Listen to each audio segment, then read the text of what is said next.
There was a pretty big thunderstorm going on this night.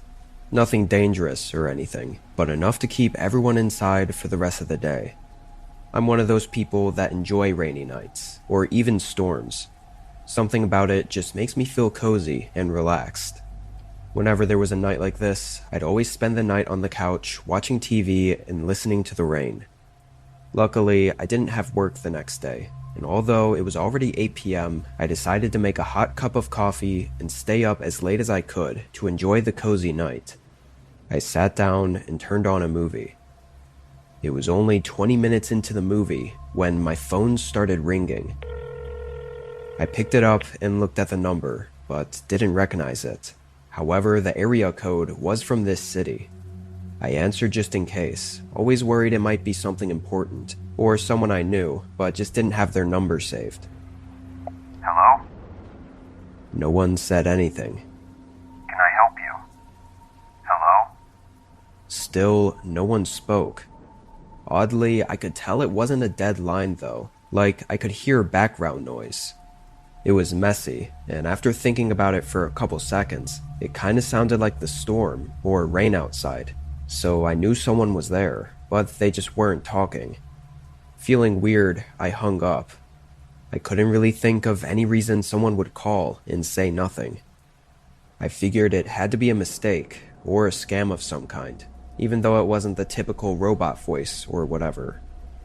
I tossed my phone back on the end table and continued watching TV.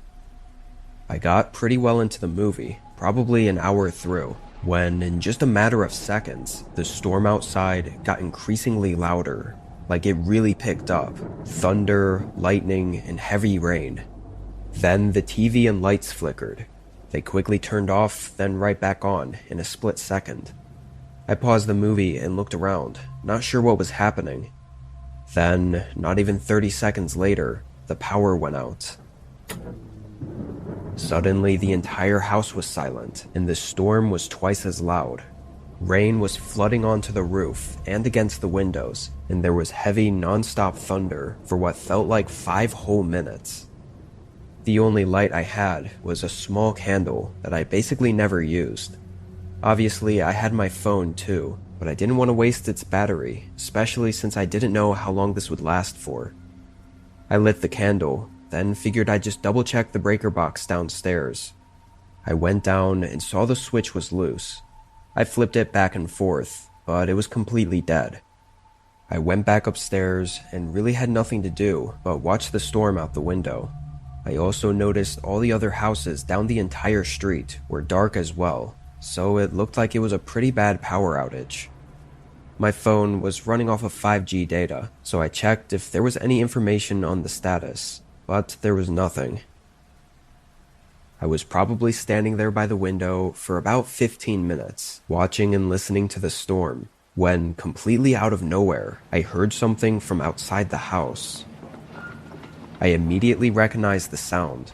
It was the gate to my backyard, swinging open. That gate didn't have any sort of lock on it, but it never just swings open like that. Really, not having any ideas what it could have been, I walked to the back of the house and looked out the back door. Even through the darkness, and the storm and everything, I could see the shadow of a man. They had clearly just come from the side the gate was on, but he was just standing in the rain in the middle of the backyard. Because I could really only see his outline, he just looked like a dark figure. I couldn't tell where he was looking. Like, was he looking toward the house at me, or was he facing away from the house? I didn't know what he was doing out there, but it gave me a bad feeling. I know I could have opened the door and yelled at him to leave my property, but I felt kinda nervous. I mean, if he was crazy enough to just be walking around outside in the middle of a massive storm like this, it wouldn't be far off to assume that he had a gun or something. I thought it was best to not confront them, so I just stayed by the door and watched him. They didn't move for an entire minute, until his arm slowly lifted up from his pocket and he put his hand by his head. I didn't know what he was doing, but I could see a small glowing light in his hand, and just when I realized what it was, my phone began ringing in the other room. It didn't take me all but 2 seconds to understand what was going on. This random guy outside my house was calling me. That's why I could hear the rain on the other end of the phone earlier when he wasn't saying anything. But that was an hour ago. Had he been out in the storm, standing outside my home the whole time? Freaking out, I hurried into the living room and grabbed my phone, confirming it was the same number. Then, without answering it, I went back to the door. The man was gone. This freaked me out. Why didn't I just stay by the door and keep an eye on him? I felt stupid. I didn't like standing by the door though, knowing he might be somewhere out there watching me, while I couldn't see him. I went back to the living room. I thought about calling the cops, but I really didn't know what to say. Like, someone called me twice and was outside my home, but I had no proof it was the same person, or that they were doing anything wrong aside from being in my backyard. Not too long later, my phone rang again. It made me jump, even though I was half expecting it. That's how freaked out I was. I declined the call, and only seconds later, a loud knock came from the front door. They called again, while continuing to knock on the door. These were heavy hits too, shaking the walls of the house. I turned my phone on silent, and embarrassingly, I kind of froze up and did nothing. I know how dumb that sounds, but I've never been in a situation like that before, and when you add in the storm and the power outage, it just made it all worse. I think it took 30 seconds, and for them to begin hitting the door even more aggressively, before I finally snapped out of it and called the police. My hands were shaking as I held the phone. They said an officer was heading over right away, and they were about 4 minutes from me. I continued to inform them of what I knew, and the man didn't let off hitting the door. This went on for the entire time that I was waiting for the cop to arrive. Finally, the operator said that they were on my street. A few moments later, I heard someone yelling. I hurried up to the window and just caught sight of the officer chasing him. They ran off into the storm, and I couldn't see anything after that. I think I waited 2 minutes before the officer came back empty-handed. The guy was able to get away. I was actually impressed by how much the police department tried to help me though. They did a pretty thorough investigation and seemed to take it seriously, probably because they actually saw and chased the guy. But the only real lead was the phone number, and it ended up being a dead end. I tried coming up with anyone who would be out to get me like this, but I had no idea. The case kind of died out, and since then, I've never gotten any calls from that number, or seen anything else.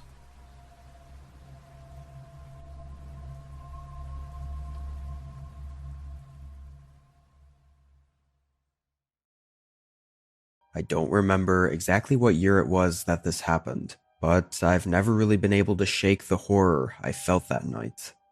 It's one of those things you assume would never happen to you, or that only happens in the movies, but being that naive only makes it 100 times more terrifying if you are unfortunate enough to experience something similar. I was young at the time, being in middle school, kind of at that age where I was starting to feel like I was growing up a bit. You know, feeling more like a man, I guess, which is silly to think about looking back. Anyway, it was summer, so most of my days were spent hanging out with my friends, either outside or gaming inside. This weekend was special though. My parents were taking a short road trip to a city 8 hours away to relive their honeymoon, or something like that. I didn't care too much about the details, because all I could think about was how excited I was to have the house to myself and invite my friends to sleep over with no rules to follow or anything. They left early Saturday morning, so when I woke up, they were already gone. I immediately texted my best friend, Finn. The only issue was that his parents definitely wouldn't let him over if they knew that there were no adults in the house. But with a little bit of lying, Finn was allowed to come over. Now, he wasn't going to be at my place until later in the day, like 6-ish, but being excited, I opened up the front windows so I could see when he got here later. However, when I did, I quickly noticed a man outside. The only reason I even cared was because he was strangely close to the house, like past the sidewalk and kind of near the garage. He had a very distinct look to him. Longish dark hair, patchy beard, and fairly tall and skinny. It made me feel uneasy, so I moved away from the window, not wanting to get spotted looking at him. A few minutes later, I quickly checked again, and he was gone. I didn't think it was anything worth mentioning. The rest of that day was chill. I was mostly in my room, just playing on my Xbox, until 6 when Finn finally made it. We grabbed some snacks from the kitchen, then went upstairs and pretty much locked ourselves in my room and played video games for 5 hours straight. It was about 11:30, and of course we were still playing Xbox, when Finn left the room to go to the bathroom. Only 30 seconds later though, he came back and asked if I heard that. I asked what, not having heard anything. But before Finn could answer, the whole house suddenly went dark. The TV, Xbox, lights, everything just shut off. I couldn't even see Finn standing in the doorway 5 feet from me. I combed the floor with my hands, trying to feel around for my phone, picking it up and turning on the flashlight. Both me and Finn were quiet for a second. I think just confused why the power had shut off so suddenly, but also I was listening for what sound Finn said he heard just a few moments before the blackout. Eventually, after hearing nothing and the power not coming back on, I asked again what he heard, but Finn said he wasn't really sure, maybe like a thump or a footstep on the floor below us. With the power shutting off though, we assumed it was probably just something to do with that, but we still didn't know why it shut off, and being younger and alone in the house, it was still a little unsettling. Knowing we kinda had to figure out what was going on, we went out into the hallway and down to the first floor. Once we left the room, we noticed we could hear the wind outside. It wasn't anything out of the usual, but enough to maybe consider that it could have caused a problem. Maybe it was us just grasping for something to blame though. Neither of us really knew what to do in this situation. Like, I knew there was an electrical box in the basement that could somehow test or turn the power back on, but I didn't know any specifics, and I was kinda nervous to try anything. Finn thought he might be able to figure it out though, so I showed him to the basement. Oddly, the door was already open. Rarely does anyone go down there because it was unfinished and nothing was there but some storage and random old unused stuff. However, with my parents going on a trip, I thought maybe they might have gone down to grab some suitcases or something. The basement door was kind of toward the back of the house, so I hadn't been over there that whole day. This just made the whole thing a bit more unsettling than it already was. We still had our phone flashlights on, so Finn led the way as we walked down the creaky wooden stairs and into the basement. It wasn't very big, kind of like a wide corridor with concrete walls and a few boxes and loose items stacked up along the wall. Obviously, it was extremely dark. Anything that wasn't directly in front of our flashlights was completely pitch black. We went over to the electrical box. The panel that covered it was already partially opened. Finn looked around at it, but I think now that he was down here, he was also just as nervous as I was about trying anything. The main, larger switch was the only one that was flipped to the opposite side from all the rest though. Of course, we didn't know what this meant, but after a bit of hesitation, he flipped it over. Immediately, there were a bunch of faint beeping sounds and random startup noises from all the appliances on the floor above us. The basement was still completely dark though, as we never even tried turning the lights on before going down there. There was only a single sliver of light shining down the staircase from the first floor. We started walking back down the corridor to get to the stairs, but just before we got there, a sudden shuffling sound came from the other side of the basement. Both of us stopped moving, and I shined my light in that direction. In the dark, Someone was standing there. I could see their shape outlined in the light, and I immediately recognized their tall, skinny appearance and long, dark hair. He was standing sort of behind some boxes, which casted a shadow over his face, so I couldn't tell if we were making eye contact or not, or if he was sure that we saw him. I turned and booked it up the stairs. Finn followed close behind. I slammed the door behind us, and we just ran right out the front door. Both of us were understandably freaking out. We ran across the street, and I started a call with 911. It was pretty clear as we stood there, and all the other houses' lights were on, that the man in the basement had shut off the power. While on the phone, getting updates from the operator, we saw a figure move past one of the downstairs windows. Then, 15 seconds later, they moved past an upstairs window. I think it was the one to my parents' room that they were walking around in. But for the next couple minutes, we saw nothing else before police arrived. They went in, and nobody was there. He'd already left out one of the back windows. Of course, my parents were called, and there were a ton of questions, but ultimately, nothing came of it. There's so many horrifying things to think about when it comes to what happened that night, or could have happened, like how long that man had been watching the house for, or watching my family for. What exactly was he trying to do by breaking in and shutting off the power, then staying hidden in the basement? Thankfully, my parents were smart enough to move us out of that house soon after. Hopefully, we never have any more encounters with that man again.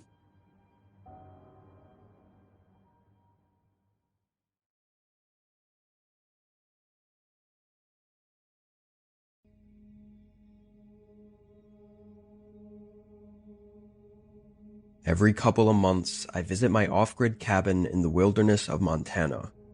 It's very isolated, which was perfect, and the whole reason I bought the place. It's great for short vacations, to get away from everyone and just enjoy my time alone in the forests. This was during fall. I had a 5-day weekend off from work and chose to drive 3 hours north to my cabin, kind of on a whim.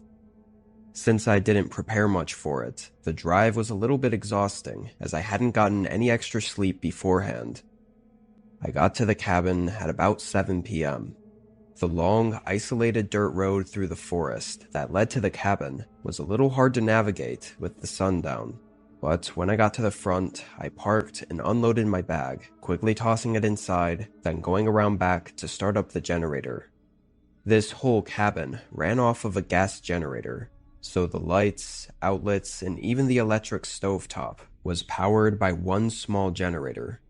I never used much power anyway, so it was always enough for me. I filled up the gas, cranked it up, and went inside, starting the wood stove and warming up. Up here in northern Montana, it gets pretty cold in fall. I think at night where my cabin was, it often dipped below 25 degrees Fahrenheit throughout the fall season. Winters are brutal, so I don't even try going to the cabin. Anyway, I only stayed up for an hour or so before going to bed. The next day, I spent cleaning, mostly dusting everything off and resealing some of the cracks in the cabin walls. Randomly, in the middle of the day though, I noticed an old truck coming down the dirt trail to the cabin. I could see them driving between the trees, but once they got closer, they stopped. They sat there for maybe 5 minutes, then turned around and left. I really didn't think too much about it, assuming they'd somehow made the wrong turn and likely had a cabin of their own somewhere nearby. At night, I think around 10, I felt like enjoying a bit of nature and started up a campfire on the front porch. This would give the wood stove more time to heat up the cabin as well before I'd go to bed. I grabbed some old fire starters I'd left behind from months ago and headed to the porch. I had this little fire pit out there, so I tossed a couple logs in it and lit it up. It was always so nice the first couple nights being at the cabin and just listening to the forest and calm, quiet nature sounds. However, I was only sitting outside for maybe 5 to 10 minutes before the outdoor porch light all of a sudden turned off. I looked back, seeing all the lights in the cabin were off as well. There was only the dim orange glow coming from the wood stove. It was then I realized the noisy generator wasn't being, well, noisy. It wasn't running anymore. Annoyed, I got up and walked around back. Sure enough, it was off. I cranked it a few times, trying to get it back on, but after 10 good tries at it, I gave up and kicked it out of frustration. I thought it was just an old generator doing what old generators do best, which is to break down and not work properly. But after coming to my senses and checking the gas, it was empty. What the hell? I had just filled it up with a whole canister when I got to the cabin last night. There was almost no chance it ran through it that quickly. I checked around the grass for any signs of a leak or something, but there wasn't. I was really confused. I honestly didn't know how it was possible, but I didn't have any extra, so I was going to be without power until at least tomorrow morning when I could drive into town and get more fuel. Despite the inconvenience, I knew it really wasn't too big of a deal. I had the wood stove to heat the place, and was going to bed soon anyway, so I didn't really need any lights or anything. I went back to the porch and sat down, trying to get calm and relaxed again to at least enjoy the rest of my night. But it only took me a few seconds to notice something out in the woods. A person, or at least something that resembled a person, sort of among all the trees, off to the right of the dirt trail. I leaned forward, trying to get a better look, but whatever I was seeing was so dark and still that I was unsure if it was a person or just a weird-looking shape, like a bush or something. After a few minutes, I kinda gave up on staring at it, since it wasn't moving at all, and went back to just resting and listening to the quiet night. But when I happened to glance back at the forest a minute later, I couldn't find it. I looked around for several more minutes, thinking I must have just lost track of exactly where it was, but still couldn't see it anywhere. Not gonna lie, that kinda put me on edge. I wouldn't consider myself a paranoid person, but that might have been one of the most unnerving things I'd experienced in a while. Obviously, if it was just a bush or whatever, it should still be right where I last saw it. It gave me goosebumps thinking about it. I didn't take my eyes off the forest for the next 30 minutes. The quiet ambiance that filled the forest around the cabin now felt eerie. I sensed that I wasn't alone, or that I was being watched. That, combined with the generator cutting out, something wasn't right. Then, I guess it probably would have been nearly 12 a.m. when I heard a sudden sound to my left, like a stick falling on the ground. Maybe from a tree, or maybe something else. I stared out into the dark in that direction, just kind of waiting to see if something moved. But after 30 seconds, I looked back toward the front of the cabin. My heart almost stopped. That figure was back, standing in the same spot as before. Then I noticed another, and another. There were maybe a dozen figures standing out between the trees, just 100 yards away. They were all standing motionless and quiet, covered by the dark, but definitely facing the cabin. My body went into flight mode, and I quickly got up and hurried inside the cabin. I stood behind the door for a minute, collecting my thoughts and debating whether or not to look out the window. Eventually, I gathered the courage to look. Every one of the figures were gone. The forest was empty. This almost made me more terrified than before, but I didn't have much time to think, because only moments later, I heard footsteps approaching the back of the cabin. I think I could distinctly hear 4 or 5 footsteps, but there definitely could have been more. I immediately shut the blinds on the front window. I listened to all these unknown people slowly walk around the cabin. They all stayed grouped up though, like they didn't surround the cabin or anything. At least it didn't sound like it. They walked up to the front, and I held my breath as I heard their boots thump on the wooden porch right outside the door. I genuinely thought this was it for me. I didn't dare try to look out. Disturbingly, whoever this group was outside my cabin, they weren't talking. Like, they made no noise at all aside from their footsteps. Yet they all moved in a coordinated way, like they knew what they were doing. What the hell was a group like this doing out in the middle of nowhere, in the woods? But as I stood there waiting, several minutes passed as I knew they were just standing right on the other side of the door, probably waiting for me to eventually try to leave or something. After 10 minutes passed, I finally decided, screw it, I'll try to take a look out the window. I quietly walked over and moved just a sliver of the blind, just so I could barely look through with one eye. The porch was empty. Nobody was out there. The whole group was gone, without ever having made a sound of them leaving. I didn't even bother grabbing anything but my car keys, then sprinted out of the cabin and got in my car, leaving those woods. I half expected the group to be waiting along the isolated dirt road. I mean, it was thin, and going through the dark forest at night, they easily could have blocked it off or something. But I was able to make it out, not seeing anyone else. I don't entirely know what I experienced at the cabin that night. That many people creeping around the forest at night and stalking me at my off-grid cabin, probably draining my generator, but then not doing anything. It just doesn't make any sense. What were they even trying to do? Unfortunately, I don't have any answers, but if anyone thinks they might know who this group was or what they were trying to do, I'm open to hearing some theories. I haven't been back to the cabin since, but considering I own the place, eventually I'll have to go back. Honestly, I'm terrified of what answers I might find.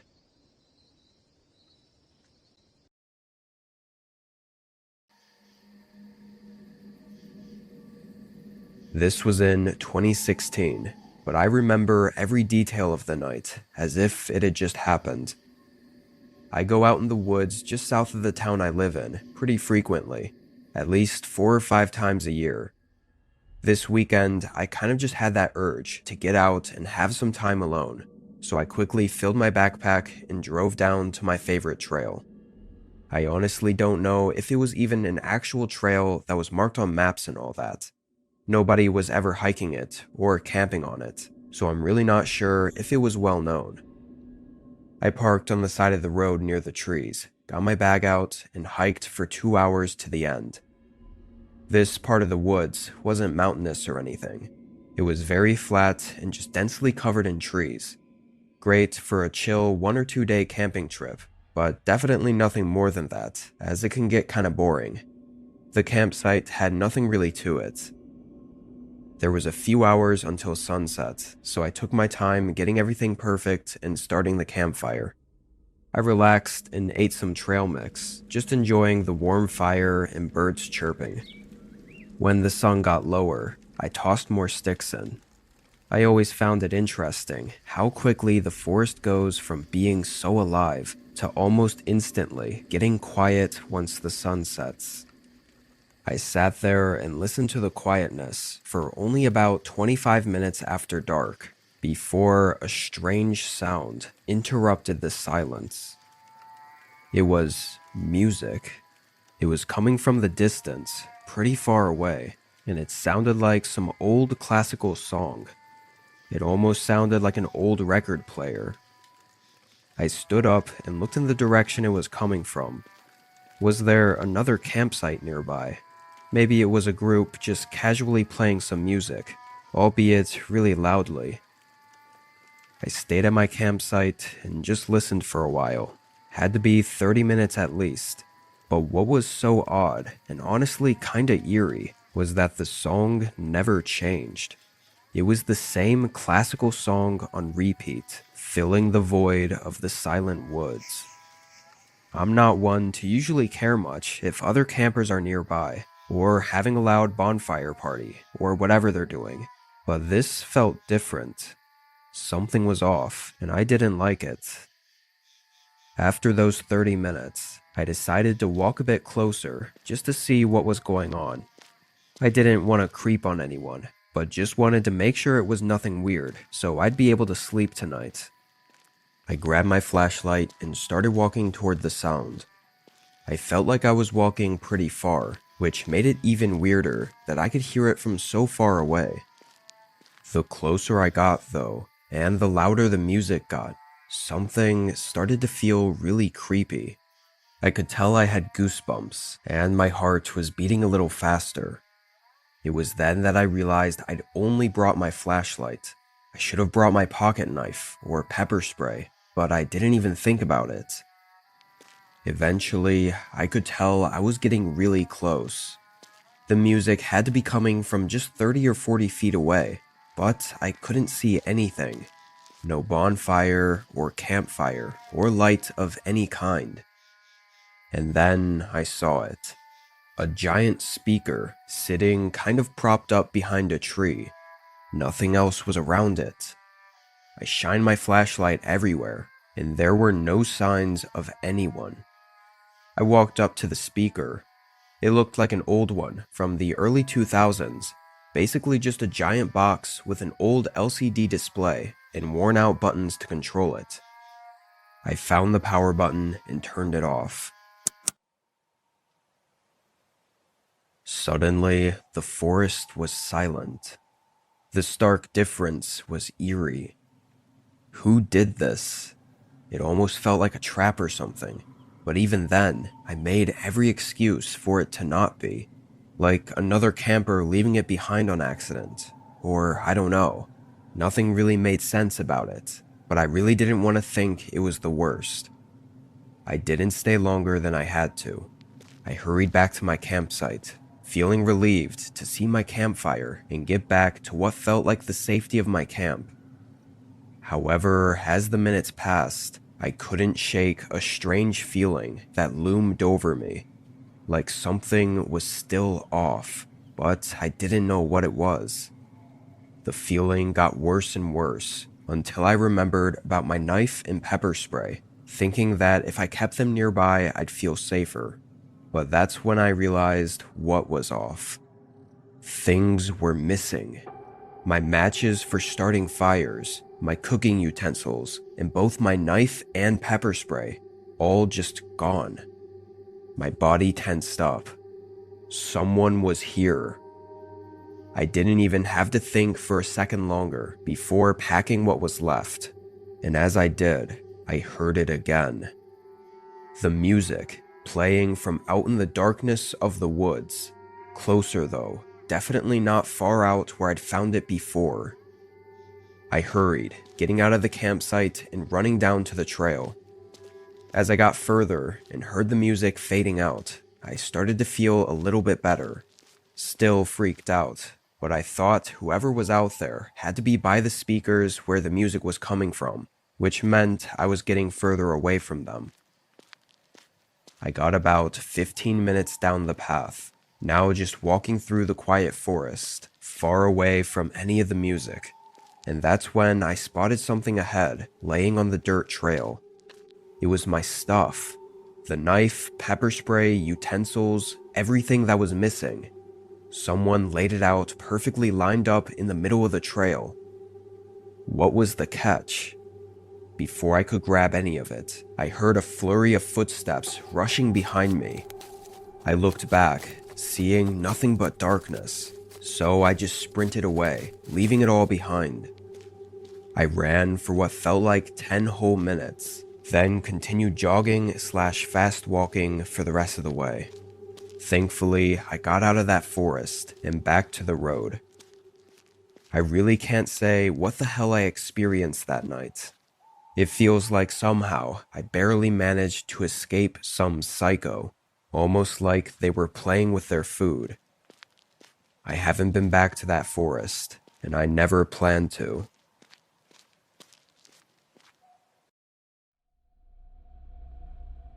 I was solo camping on a trail just an hour north of Fairbanks, Alaska, near the White Mountains mountain range. I had been at the spot, set up with my tent and everything, for 2 days already. It was just past noon, and I'd made a campfire early, sitting around it and enjoying a meal, when a man showed up. It startled me, as I hadn't seen anyone, or even really any wildlife, for the whole 2 days that I'd been out there. I also didn't hear him walking up, or even see where he came from, whether it was from the trail or just the wilderness. He looked like your typical camper though, backpack gear and everything, and he seemed kind enough. He simply asked if I knew where the cabin was. Although I'd never been to the cabin he was mentioning, I did know what he was talking about. A lot of trails around here have these public shelters, like really small cabins that you can use temporarily along your hikes. Usually they aren't really maintained well and are just on a first come first served basis. During the 2 days I was at this campsite, I saw a separate thin path going into the forest that I assumed led to one of those shelters. I let the man know that if there was a cabin out here, it was probably down there. He thanked me and walked away. I didn't think much more about it.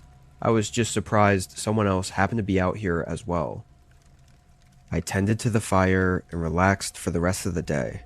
This was the last night I planned to stay here before heading back, so I just wanted to enjoy the scenery and calmness. It was probably 9 or 10 p.m., but around this time of year up in Alaska, the sun doesn't fully set really. It gets dark, but not pitch black like it would in most other places. The sun was at the horizon, casting a shadow over the woods, when out of the trees, I saw someone walking toward me. As they got closer, I saw it was the camper from earlier. I was rightfully confused why he was here, but he explained right away that he couldn't find the shelter. I said maybe there wasn't one, I really didn't know, but the man corrected himself, saying he never found the trail that I was talking about, and was hoping I'd show him to it. I thought it was strange he was gone for so long if he never found the trail. Like, why was he coming back hours later? What was he doing for that whole time, if not staying in the shelter? I initially just tried to explain again where the trail was, but he was kind of set on having me lead the way.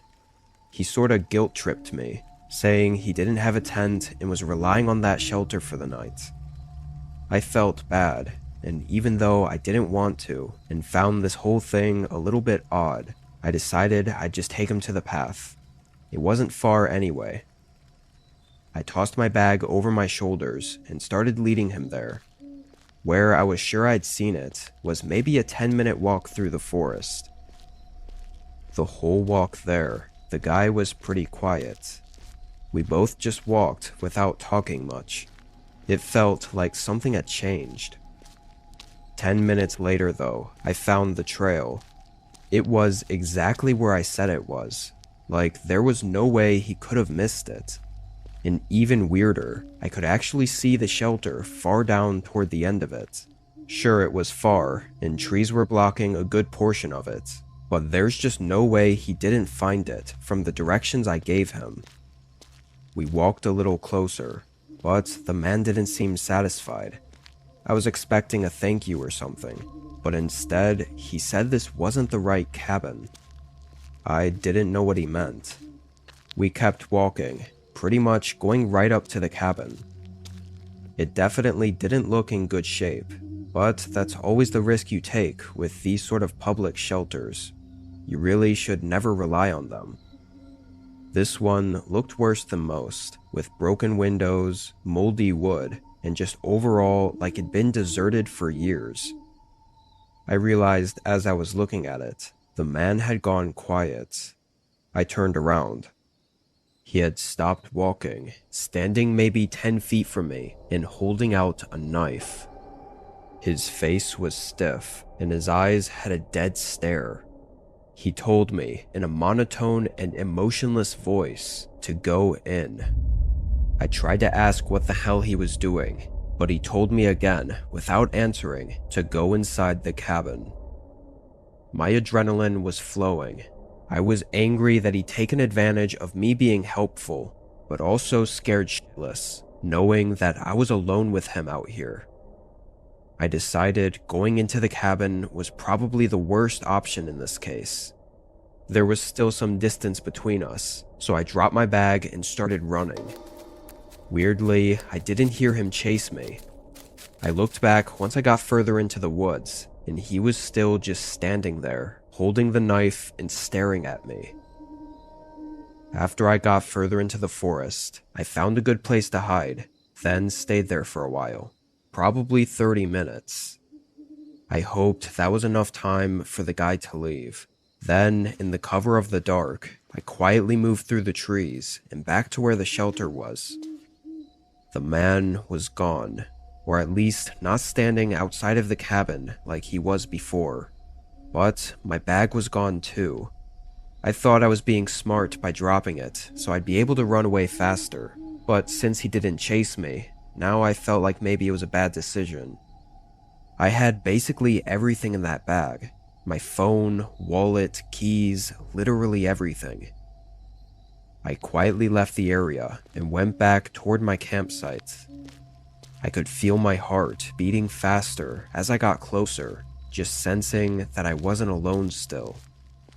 Then I saw it. The bright glow of a campfire burning right in the middle of my campsite. I thought by now it would have burned out. I walked a little closer, seeing my tent was still up, and from what I could see, the man was nowhere around. It was just the near silent woods with the quiet crackling fire. But then I saw my bag.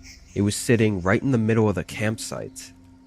Part of me really wanted to run up and grab it, but I also knew this was extremely suspicious. Why'd he bring it back? He must have known I was going to go back to the cabin for my bag, and after not finding it, I'd then go back to the campsite. Even knowing all that, and that this had to be too good to be true, I was still about to run up and snatch it, when all of a sudden, the man appeared. He casually walked out of the darkness behind the campfire, tossing in some more sticks, and then sitting down. I could hear him humming to himself too, like he was relaxed and just waiting. Fuck that. I turned around and found the main trail, and hiked through the dark all the way back to the road. It took me hours to flag down a car who was willing to help me. I then notified police, and they went out to the forest with rangers in the morning, only to find nothing. All my stuff was gone, as if it were never there. Even the stones from the campfire were moved and thrown back into the forest, like they were trying to cover up that it was ever even a campsite. The rangers also informed me that the cabin out there was discontinued, which just meant that no rangers were taking care of it or servicing it anymore. That encounter had me really uneasy for a long time. I couldn't trust anyone. I've gotten better over time, but I can't help myself from thinking about what might have happened if I'd gone into that deserted shelter or had tried to get my bag. I was likely one bad decision away from never leaving those woods.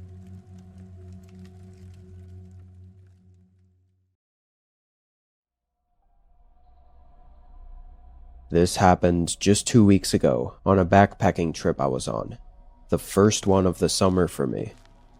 As far as I was aware, I was going on a very routine backpacking trip through a trail in northeastern Wyoming.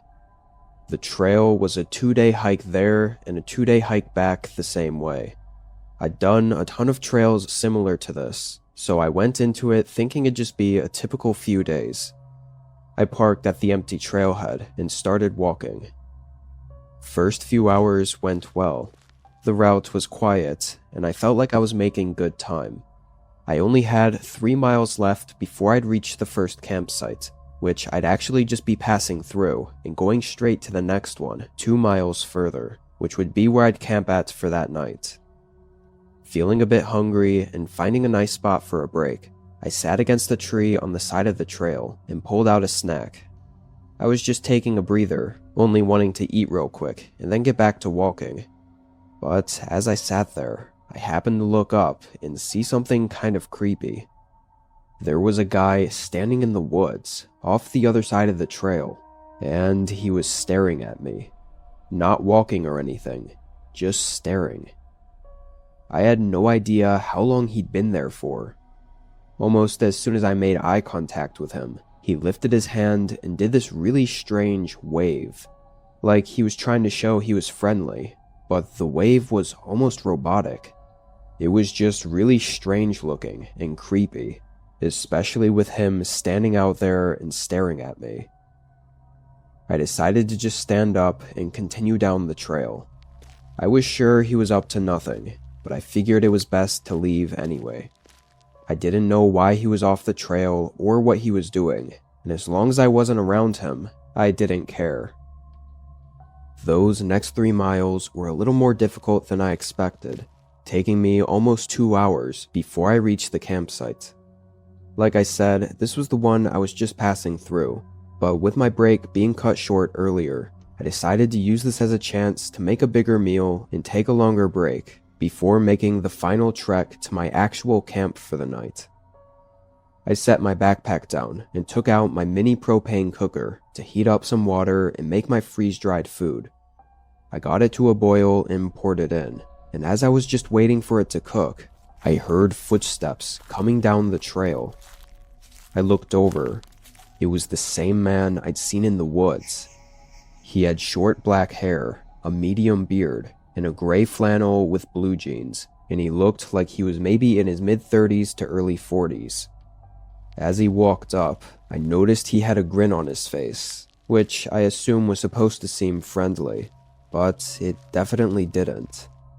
He must have started walking here right after I did, for him to get here so soon. As he walked up, he said hello and started small talk, asking about the hike and whatever. I gave short answers, hoping he'd continue along the trail, but my heart sank when he came right up next to me and sat down. He was acting way too friendly, to the point where it felt like he was being aggressively friendly, like there was no way he was genuine. He was really starting to creep me out. I tried to eat my meal quickly, but the guy kept asking me questions about it. At one point, he was jokingly mocking me for eating a quote, homeless meal, and said I needed better nutrition. He tried handing me an opened protein bar. I kid you not, he pulled it out of his backpack and the wrapper was already opened, but no bites or anything were taken out of it. I turned it down, obviously, but he was being really pushy about it. Eventually he gave up though, saying that he was going to be staying the night at this campsite too, so he will give it to me later when I'm hungry. Hearing that was an instant relief. He was staying at this campsite. All I had to do was get out of here. I finished eating, then said my friend was waiting for me at the next campsite, so I had to go. The guy held his smile, but I could tell there was nothing behind it. His whole face was flat. He was just holding this ingenuous smile, and it was really creepy. I walked away, checking back a few times to make sure he didn't follow. I don't know what was up with that guy. Maybe he was just some harmless guy wanting to have a chat, but my gut told me to get away, so that's what I did. Another couple hours later, I made it to my camp for the night.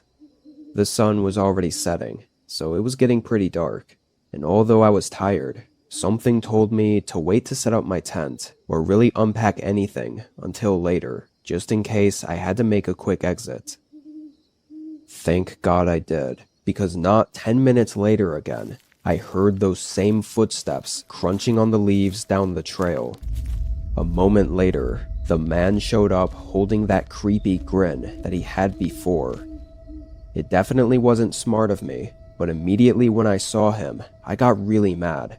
I felt like I'd done everything to get away from this guy, and now I was pissed. He said he was staying at the other camp, so what the hell was he doing here? Stupidly, I straight up asked if he was following me, and I made it clear by the tone of my voice that I was serious. But the guy just jokingly laughed and said, "Yeah, I'm following you," like he was being sarcastic. He still had that stupid, creepy smile across his face. He started asking if I was hungry after all that walking, but I quickly grabbed my bag and ignored him, walking back the way I came. Again, I didn't see him immediately follow me, but I knew better than to trust that.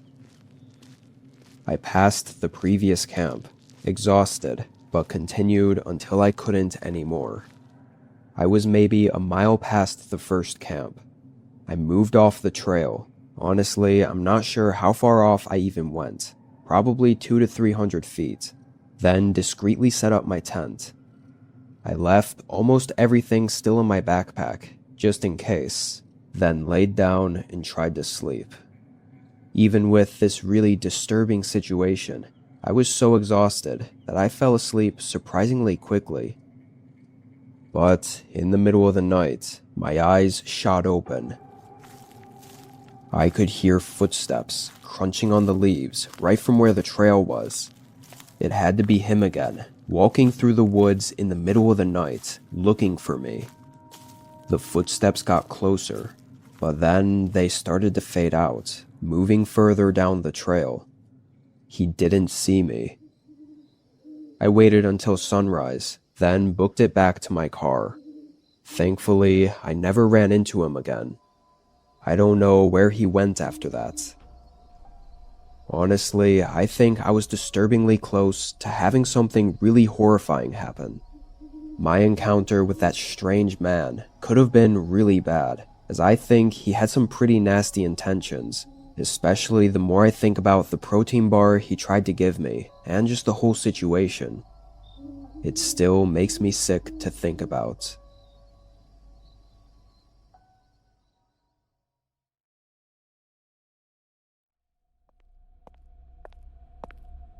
This was back a few years ago, when I lived with my parents still. During my last couple of years living there, and before I left for college, my parents bought and moved us into a new home. It was further away from the city, and even most of the suburbs. It felt very isolated in the woods, and it was kind of a mansion, at least in my eyes. Even though it was just the three of us living there, we had family that stayed with us a lot. So I think that was their excuse for getting a bigger house than we needed. Anyway, this week was actually the rare time where my parents were the ones actually flying out to see the rest of our family. They offered for me to come with, but I didn't want to miss a week of school and have to do all the catch-up work and stuff. So I just stayed back and watched the house for them. One thing I found out very quickly at this new house was that I didn't like being alone in it. The place was just so large, and there were so many long hallways with empty spare rooms that it felt uncomfortable. Not to mention the place was built over a century ago, which was kinda creepy on its own. I was old enough to kind of ignore that uneasiness, but it still never went away. The first 2 days that my parents were gone, everything was fine. I went to school, hung out with some friends, and just chilled at home. On the third day, I did the usual, going to school and then getting food with my buddies afterward, not getting back to the house until 6 or 7 that night. It was already pretty dark out, and I was kind of exhausted, wanting to just lay in bed for the rest of the night.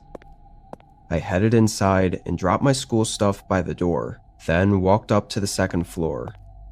Pretty much right when I looked down the long main upstairs hallway, I noticed something off. One of the spare bedroom doors was open. I didn't immediately think there was actually something wrong, but it just brought that uneasiness back that I always felt. I walked down and looked into the spare room. It just had a bed and a couple of random pieces of furniture, but aside from that, there was nothing there. I closed the door, but still felt off about it. The thing is, my room was at the end of this hallway, so I walked past all these doors multiple times a day, and I can't see how I wouldn't have noticed this door being open until just now. I always hated when the doors were left open in this massive house because it just felt weird to walk past so many open rooms. Before chilling, I did a short walkthrough of the house. Not looking into every room, but just looking for any signs that something was off. Seeing nothing else, I figured I just never noticed the open door and tried to not let it creep me out too much. Maybe it could have even opened up on its own while I was out of the house, like if it wasn't fully closed already. I went to my room and turned on the TV, trying to ease my mind. Unfortunately, it didn't help much. I kept thinking about the fact that I was alone in a huge mansion with no way to know what was going on in any of the other rooms. Not that something was going on, but it was the unknown that was creepy about it. 45 minutes to an hour went by before I was getting hungry for dinner. I left my room and headed down the hallway and to the first floor. Another kind of strange thing about living in a house like this was that almost never were all the lights on, so constantly I was walking past dark rooms and shadows. While I was in the kitchen, I kept thinking I was seeing something in the far living room. Every time I'd look up, the room was dark and nothing was there. I thought I was going crazy. Everything was just getting to my head, and I really didn't want to give in to the what I thought was unwarranted, anxious feelings I was having. I told myself I was creeped out over nothing and just ignored it. I made dinner, then walked back up to my room. But when I got up to that hallway, I instantly felt a chill run through me. That door was open again. I froze up and just stared down the dark hallway for maybe an entire minute. I couldn't think of how this was happening.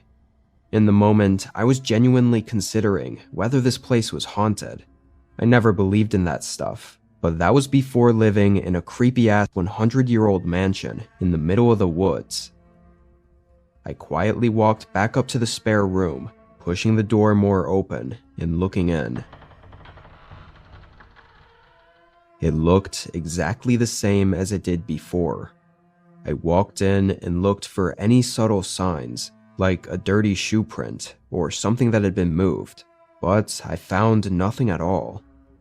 Only getting more uneasy, I left and went to my room, closing and locking the door. I sent a text to my parents, not trying to sound too alarmed, but just asking if they noticed the spare room door opening, or if there was a problem with it or something. They responded quickly, saying they hadn't noticed anything and wasn't really sure what I was talking about. I said to not worry about it, and it was probably nothing, but honestly, I was getting more unsettled by the minute. It was like my gut knew something wasn't right. I think I was in my room, sitting on the bed with the TV on and eating for 10-ish minutes when I heard what sounded exactly like footsteps in the hallway. I quickly reached for the remote and paused the TV just quick enough to hear a thump right outside my bedroom door. My heart was racing.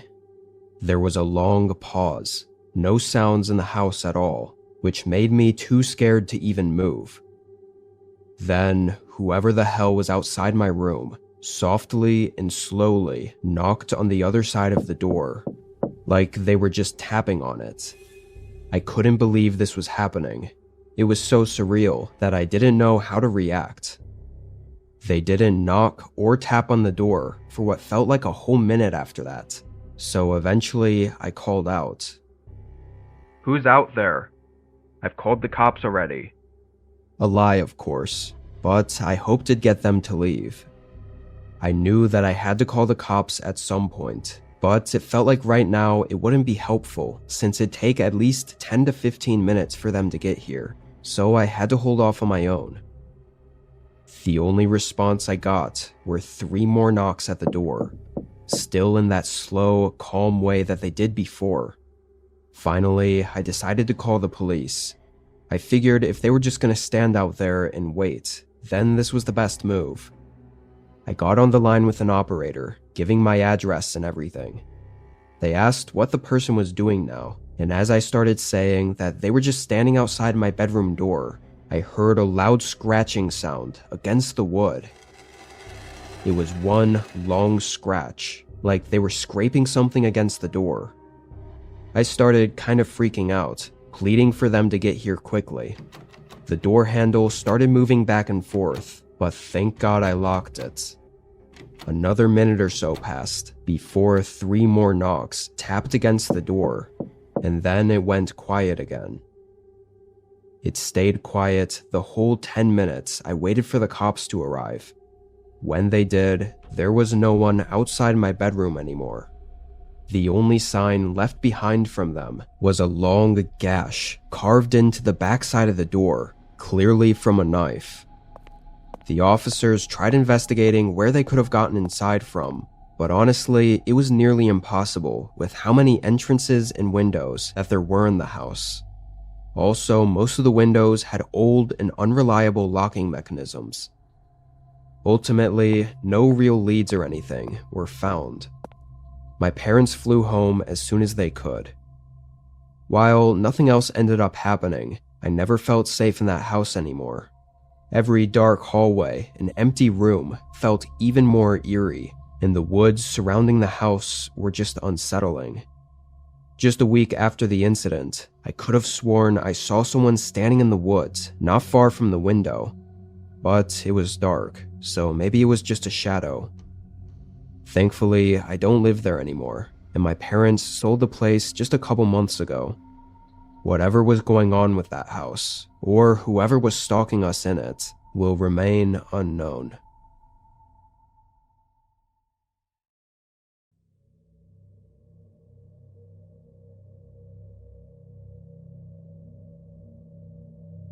It was a pretty normal Friday night for me. I lived alone in a really small home in the suburbs, but worked an hour away in the city. Finally reaching the weekend, I was ready to do absolutely nothing tonight and just watch YouTube, game, and maybe sleep in. I took a quick shower after getting home, then fired up the PlayStation and relaxed and gamed for a few hours. I even cracked open a few beers. The night was going pretty well, and I thought the only thing that could make it perfect was to get some pizza delivered. I ordered from a local pizza shop, just using their app to place the order with, then laid back on the couch and watched YouTube on the TV while I waited. After 45 minutes though, I realized it'd been a while since I'd placed the order and hadn't gotten any text that they were on the way. I pulled my phone out and checked the app. It said there was a delay. I don't remember the exact message, but it was very generic, basically saying, "Sorry for the delay, your order will be on the way soon." It was no big deal. I was trying to stay up late anyway. Although I felt my eyes getting heavy. Maybe I was more tired than I thought. Over the next 15 minutes, with YouTube playing in the background, I slowly dozed off. I woke up suddenly to the doorbell ringing multiple times. I shot up from the couch, thinking, oh shit, the pizza delivery. I had no idea how long I was passed out for, or how long the delivery guy had been waiting on me. I hurried over to the door and opened it. I was still really groggy, and having the couple of beers earlier didn't help at all. There was a man standing on my porch. Sorry, I hope you weren't waiting long. How much do I owe you? I said tiredly. The guy looked a little confused. I clarified. For the pizzas, how much do I owe you? It was as the words came out of my mouth that I realized this guy wasn't even holding any pizza boxes or anything at all. No uniform either. He had dark jeans and a gray hoodie flipped over his head and hands stuffed into his pockets. The guy didn't answer for an awkward amount of time, like he was still thinking about what I said. But then he smiled and said not to worry, the pizzas were still on the way. He stopped talking after that, just looking at me as if that were a normal answer. Even me, being a little drunk and really tired, I knew that was a weird response. Why would he be here if it were still on the way? But I just said okay. And after another couple seconds of awkward silence, I closed the door. I rubbed my face and tried to regain my thoughts. Why was that interaction so strange? I was aware that I wasn't in the right mind, but unfortunately that made me think that maybe it wasn't as off as I was making it out to be. I put on a new video, then sat down and continued watching, only for me to fall asleep once again. This time, I woke up to a clicking sound. I didn't know what it actually was though. However, I knew I'd only drifted off for a few minutes because the video was still running. I sat up again and waited for a doorbell or a knock or something, but there wasn't. I still didn't know what that click sound was, but it was then that I finally remembered to check the app for any updates on the order. I opened my phone, but didn't even get past the lock screen without being confused. It was 4 a.m. I placed the order at 11, and the pizza shop was only open until 1 a.m. I quickly checked the app, seeing the order was delayed for an hour before getting canceled by the shop. But then who was just at my door? I got up from the couch and walked through the hallway to the front door, checking out the peephole and seeing no one out there. I reached down to unlock and open the door, only to see it was already unlocked. I must have forgotten to lock it when I answered the door just a few minutes ago, because I was so out of it. I opened the door and looked out, but saw nothing, just an empty and quiet neighborhood. I was way too tired and tipsy to be dealing with whatever was happening. Without getting any answers, I closed the door and instantly stopped dead in my tracks. That sound, the door clicking into the doorway, it was exactly what I heard that woke me up. I felt my face go pale. In a split second, I replayed the whole interaction with the guy, realizing my mistake and that he was just going along with being the pizza delivery guy after I'd already mentioned it. What intentions could he possibly have for him to lie about that? I looked back into the dark and quiet home. Everything in me told me to leave. I quietly walked back down the hallway, trying to get my phone from the couch. Just when I did, I heard something move in the other room. I panicked, grabbing my phone and running for the front door. I ran out of the house and down to the end of the block, then dialed 911. The cops arrived pretty quick, just a few minutes after I called, but it still wasn't fast enough. The guy was long gone.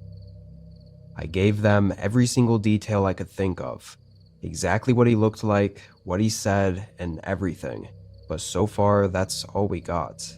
And unless something else happens, it's likely where it'll be left at.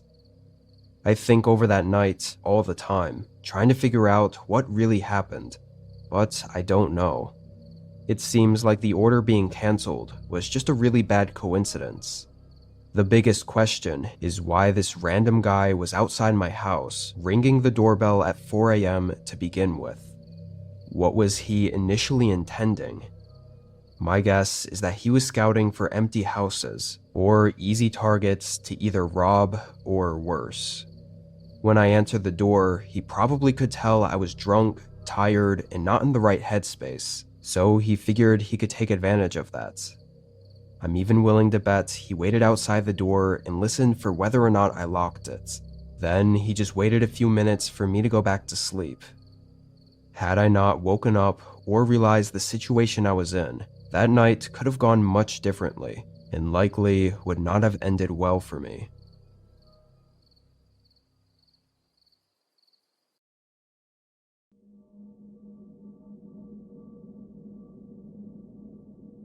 In mid-2019, I moved to a new town for a work opportunity. I didn't have much when I got the job and moved, so I found the cheapest apartment possible and rented the smallest room. It was a one-bedroom unit on the second floor of a small complex, only having 4 units in total. They were very old and outdated, and honestly not in a very nice area. For the first 3 months, I was the only one living in the complex. All 3 of the other units were vacant, which made me feel a little uncomfortable about the place. But it was only meant to be temporary, until I saved enough from my new job, so I held out.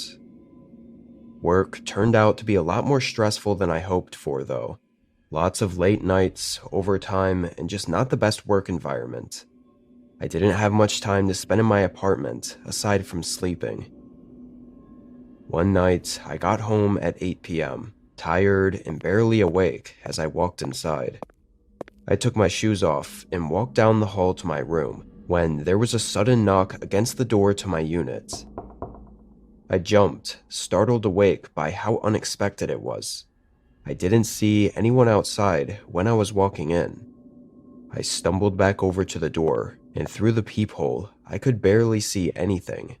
I think the glass was either broken or had a stain or something covering it. Unsure who it was, I opened the door. Standing really close to the doorway was an older man, say late 40s to early 50s, with dark hair and stubble. His eyes were really striking, not in a good way, but in an unsettling way. "How can I help you?" His eyes opened a bit wider, and after a moment, he asked if I lived here. I thought that was a pretty strange question, but I just said yeah without thinking too hard about it. He grinned at me and said he was moving into the unit right next to me and just wanted to introduce himself. He then gave an awkward wave goodbye as he walked down to the unit next to mine and went in. Oddly, he never actually introduced himself, like told me his name or anything. I just thought he was a weird old man, but nothing to worry about. If anything, it was kind of a relief knowing someone else had moved into this otherwise vacant building that I was staying in alone. That night, I had dinner and went to bed early, having another long day of work the following day. I got back around the same time as before, but this time, as I walked up the outdoor stairs to my unit, I saw blinds move in the window to the unit next to mine, the one that the old man said he moved into. The way the blinds were swaying looked like as if he were looking out the window at me. I hurried up to my door and got inside, feeling a little uncomfortable. I told myself it was likely nothing, and to not overthink it. However, I again was only inside for maybe 30 seconds before there was a knock from the door. I went back over to the door, and out of habit, I looked out the peephole again, only to be reminded that I couldn't see anything. So I opened the door, already knowing likely who it was. It was the same man, looking exactly the same as last night. "Is there something you need? I'm just in a bit of a rush at the moment," I said, trying my best to not be rude, but really not wanting to talk to anyone right after a long day at work. The man didn't really react to what I said, though. "Would you happen to know how the thermostat works in these units? I must be too old to figure it out," he said with a slight chuckle. Hoping this was as harmless a question as it seemed, I explained the very simple way it worked. I mean, these things had just a couple of buttons. It would be hard to not understand them. He nodded and smiled, but then asked if I could show him, as he thought he already tried what I just said. I reminded him that I was in a hurry, and he apologized, but was being a little passive-aggressive and pushy, saying it'd only take 30 seconds and he really needed my help. To be fair, it was the middle of winter, and pretty cold out, so if he really couldn't get his thermostat to work, I'd feel pretty bad. After a bit, I folded and said okay. I guess I just thought it would get him to leave me alone. He led me down the balcony to his unit. The door was already open. The man walked in, but as soon as I saw the inside, I stopped in the doorway. His unit was empty. There wasn't a single piece of furniture or even a moving box anywhere, and it was dirty, with paint peeling off the walls. It was clear from just looking at it that there was no way this unit had been rented out. Even more strange was a disgusting odor escaping through the doorway. The man noticed my hesitation and looked back at me. "Come on, it's just right here." I wasn't sure what to say, trying to think of an excuse to not go in. He told me again for me to come on in, but in the most unsettling and chilling way, his expression shifted from friendly to this dark, disappointed look. He took an aggressive step forward, and I quickly ran away from the doorway. I got into my unit and locked the door behind me. A few seconds later, the door handle clicked back and forth. He tried to open it. I started calling the police. The man paused for a minute, and it felt like he was probably listening in to what I was doing before he called out. He used a friendly voice, asking what was wrong and that he only needed my help. He knocked on the door a few more times, and then I heard his footsteps leave, and it stayed quiet until the police arrived. The man was nowhere near the building by then. Turned out I was right. That unit was still vacant.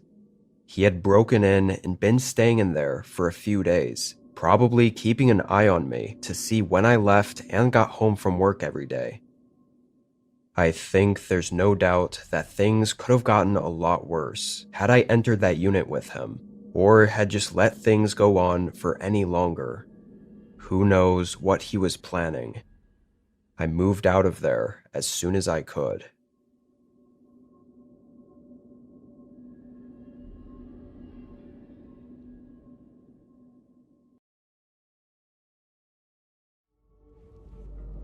I grew up in the Kentish countryside in the 1980s, and I had this mate called Gordon who was properly obsessed with the army and all that stuff, and ever since I could remember, he'd been a military nut.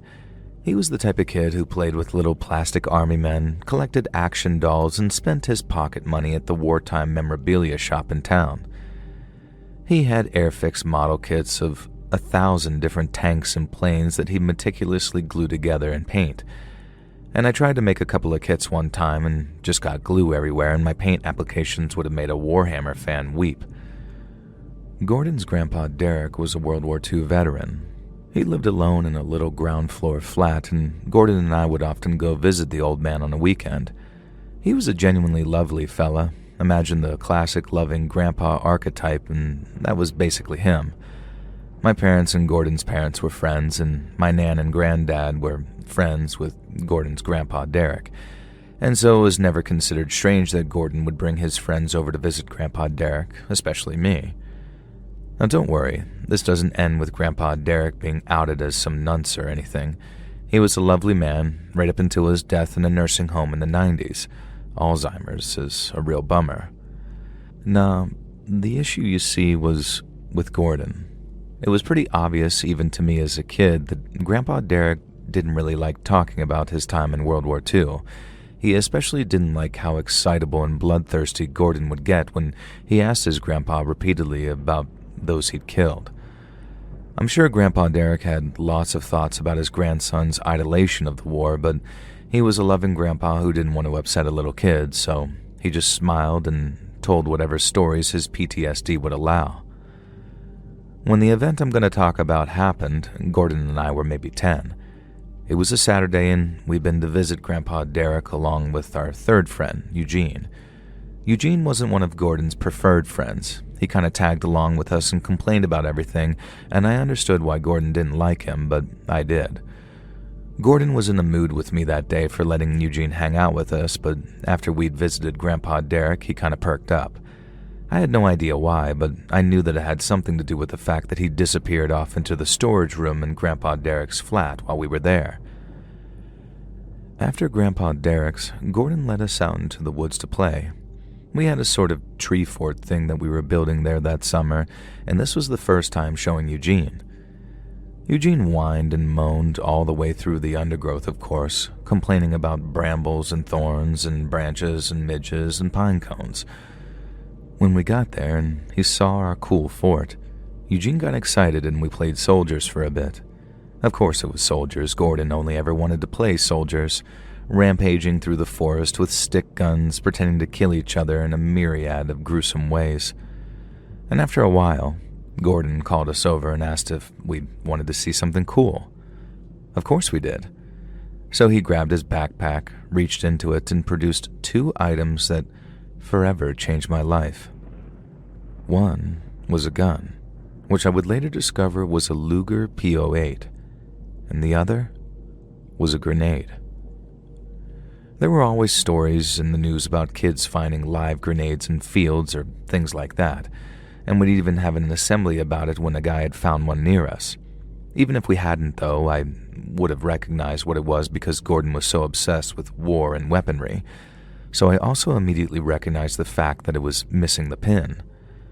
I was concerned that this meant that the grenade was live and dangerous. Eugene wasn't just concerned. In that moment, he was petrified. He pointed at the grenade and actually shrieked at Gordon that it was going to explode at any moment, and that Gordon had no idea how dangerous that thing was that he held. He could kill all of us with it. And I'll never forget the smile that crept over Gordon's face. "I know," he said. Eugene and I looked at each other, exchanging a silent agreement not to make any sudden moves. Gordon carefully tucked the pistol into his jacket pocket and gripped the grenade. "If I press this lever, it'll blow us all up," he said. Now, being the voice of reason, I told him, maybe don't do that, and Eugene just yelled something else. Gordon was looking wistful, talking about how if we blew up, we'd be heroes, dying heroically in battle, he said. I pointed out that it's only a battle if there's an enemy, that it would just be us dying in a stupid accident.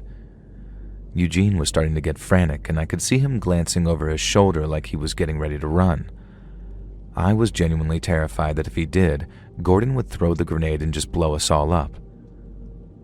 "Please, Gordon," I said. And Gordon gripped the grenade tighter, and now he was talking about honoring his grandpa Derek's fight. What? I thought. This kid was mental. And I told him as much, and Gordon just stared at me and stepped forward menacingly. I didn't stop to think. I grabbed the grenade out of his hand and flung it, and then I braced myself for impact. Silence. We all stood there frozen for a moment, and then Gordon started laughing like a maniac. "It was a model! It's fake!" I stared at him, absolutely astounded and speechless. The whole thing had been a prank. Serious, po-faced Gordon had pretended that he was going to kill us all as a prank. That was awesome. I started laughing too. Eugene didn't really see the funny side, but even he was keeping his calm. I think we were both just relieved that our friend wasn't actually mental and we weren't going to die. I shoved Gordon in the shoulder, kind of just good-naturedly, and he laughed and sort of stumbled backwards. Something fell from his jacket pocket, and I heard the clunk of metal, then a loud, echoing bang that made my ears immediately ring. Gordon's face went white. Eugene crumpled to the ground, almost in slow motion. I turned to look at him, mouth agape. I could see a bloody wound on his forehead. When I had shoved Gordon, the pistol he'd stolen from his grandfather, Derek, had fallen out of his jacket pocket and hit a rock. And as I said, we later found out it was a Luger P08.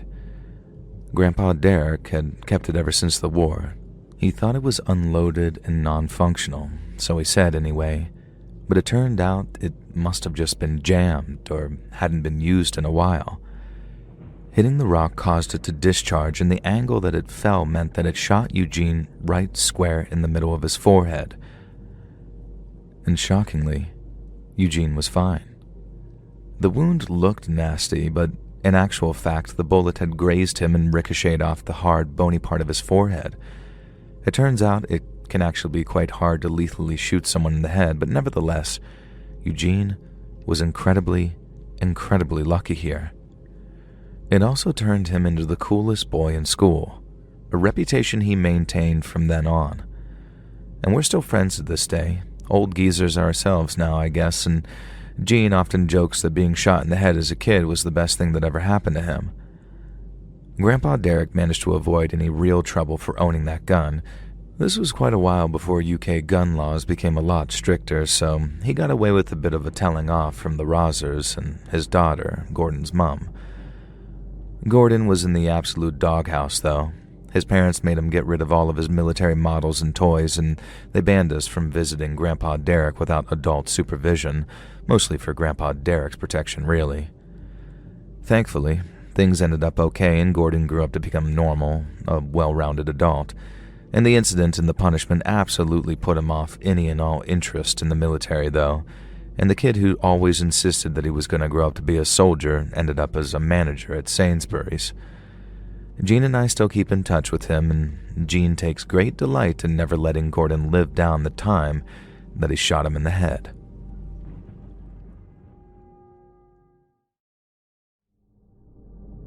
I had a friend in high school who very nearly ruined my life.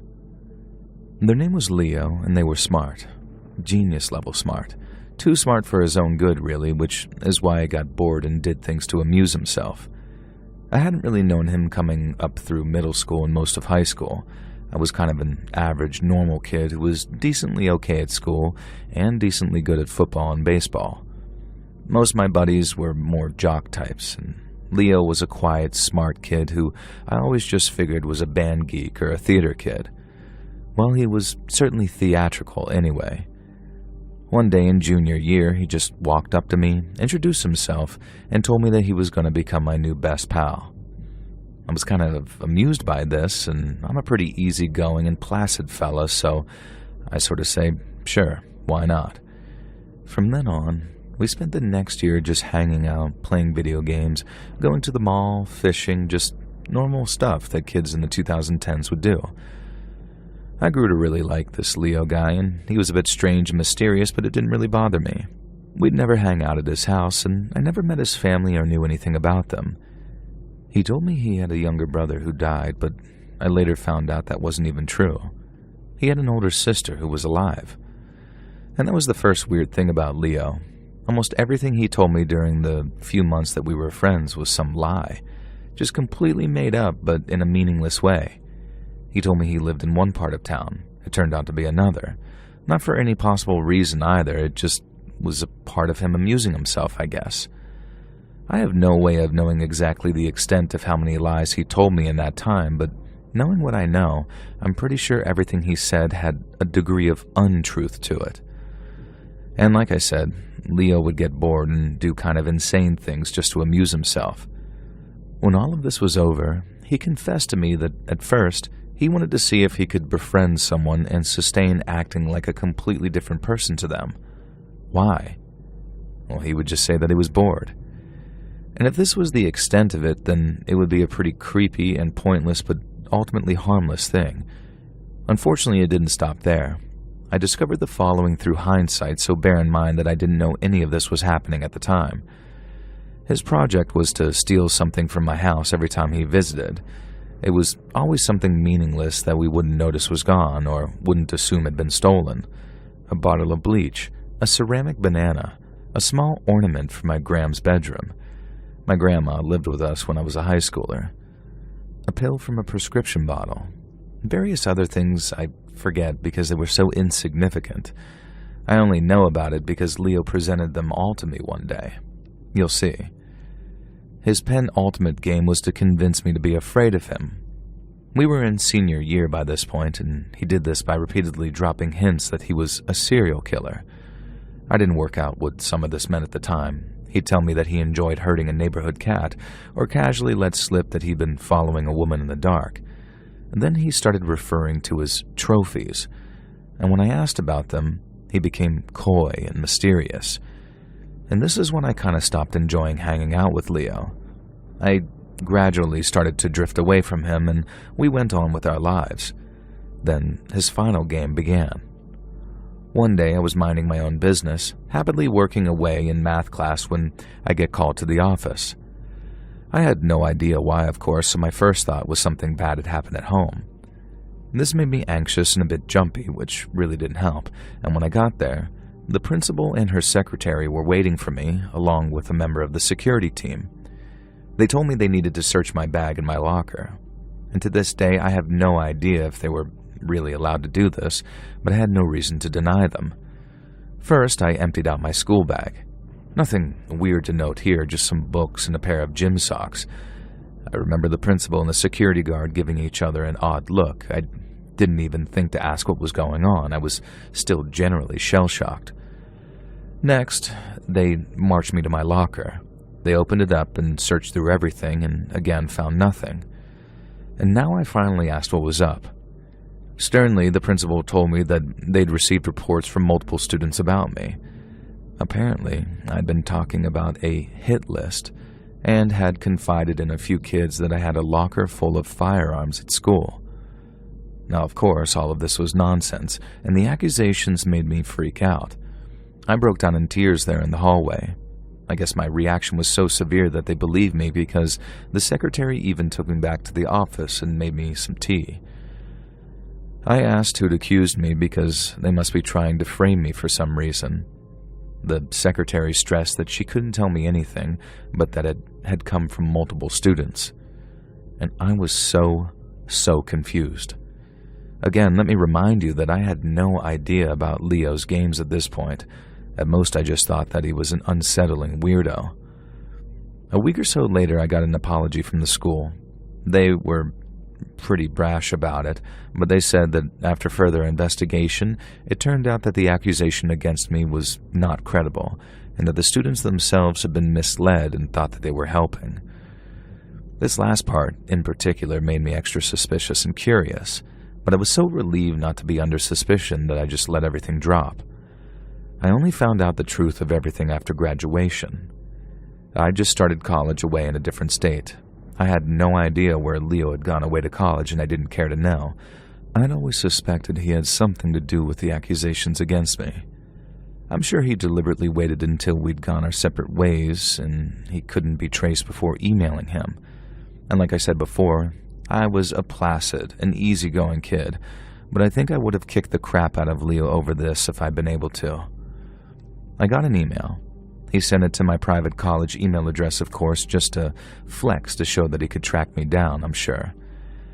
And that's when he told me the truth about everything, or what I'm supposed to believe is the truth anyway. All the random, meaningless lies he told me, compared to what the truth actually was.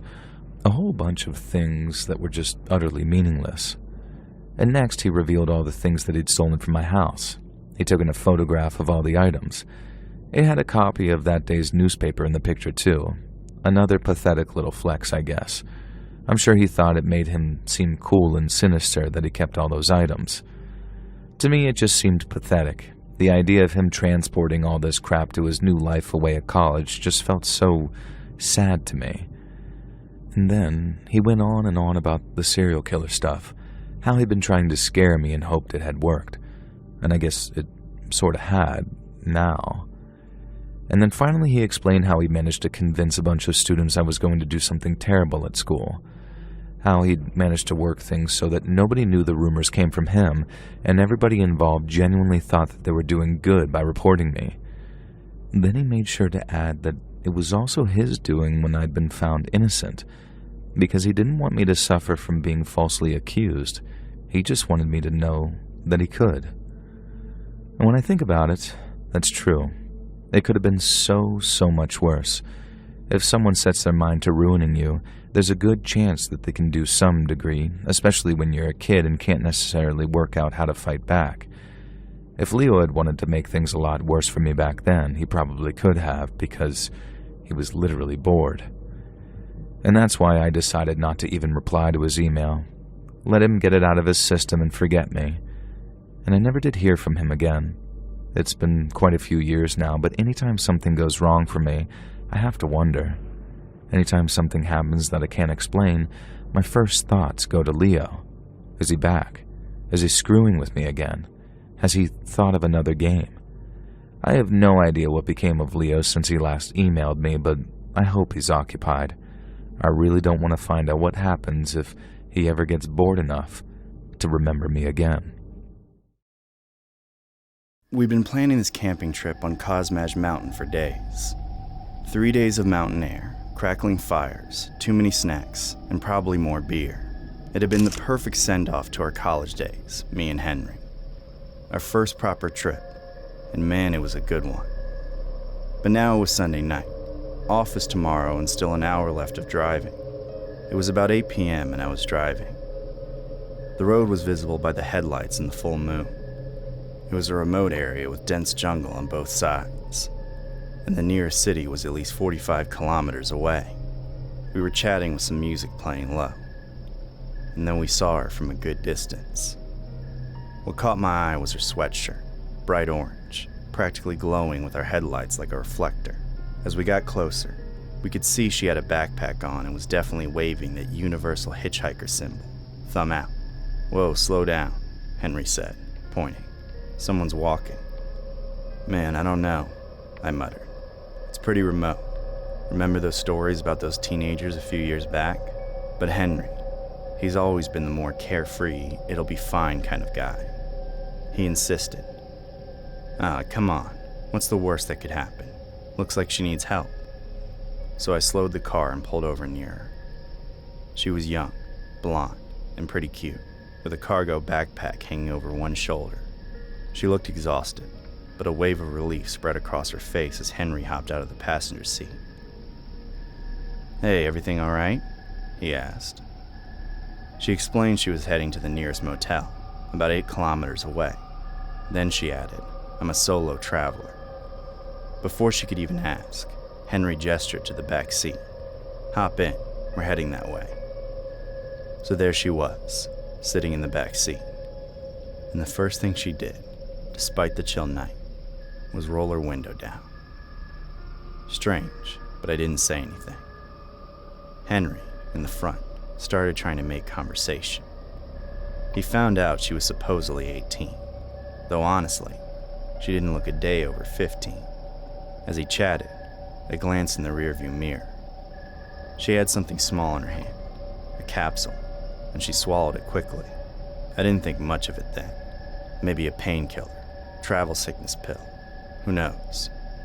About a minute later, she grabbed her stomach and said, "Oh, could you please stop the car? I'm not feeling okay." I looked in the mirror to confirm it. Yes, her face had gone pale, with sweat on her forehead. "Pull over, man," Henry said, and I did to avoid a mess in the car. I pulled over. She barely made it out before she puked onto the grass. Henry got out, offering her some water from a bottle as I instructed. I stayed in the driver's seat, and the engine was off now. That's when I saw them in my side mirror. 2 dark figures. They were moving slowly towards the car from the tree line, like they were trying to stay hidden in the shadows. And they were carrying something. Long, dark shapes. They looked like axes. "Henry," I hissed, my voice tight. He saw them too. His eyes widened, and he made a move to get back into the car, but the girl wasn't so sick anymore. She grabbed his arm, her grip surprisingly strong. She yelled something in a language I didn't recognize. It wasn't English, but clearly a command to the approaching men. Something like, "Come fast." I screamed, "Henry, get in," my hand already on the gearbox. Suddenly, another man, appearing from the front of the car. Out of nowhere, he ran straight at us and threw an egg which exploded against the windshield. A disgusting, yolky mess, instantly obscuring most of my vision. There were 3, maybe 4 of them now, faces hidden by bandanas. Still around 30 steps away from the car. I'd already started the engine, but I could barely see the road. A loud shattering sound from the back as one of them swung an axe in the rear window. Henry kicked out hard at the girl, breaking her grip, and jumped into the passenger seat. Henry was shouting, looking back. "Go, go, go. They're coming from the back." I kicked the accelerator. "Drive straight. Just drive straight," he screamed again, his voice raw with panic. From my side, I could barely see a damn thing, just blurry shapes through the eggy mess. Henry was directing the way. The speed was over 110 kilometers per hour. Just then, one more man in a black vest, face hidden like the others, came in front of us, and he swung his long bamboo cane and smashed one of our headlights. But we dashed from the other side of the man. And finally, we were clear. Looking in the rearview mirror for a split second, I saw them, those men, standing there on the side of the road, with the girl in the orange sweatshirt, just standing, watching us go. We escaped. The silence in the car for the next hour was heavy. I've known Henry since our college days, but I'd never, ever seen him that scared. He was pale, shaking, and utterly silent for a long time after that. The next morning, before heading to the office, we went straight to the police station. We told them everything, every detail we could remember. We even handed over the backpack she left in my car. They took our statements, said they'd look into it, and would contact us if they found anything. But it's been a week now. Not a word, no update.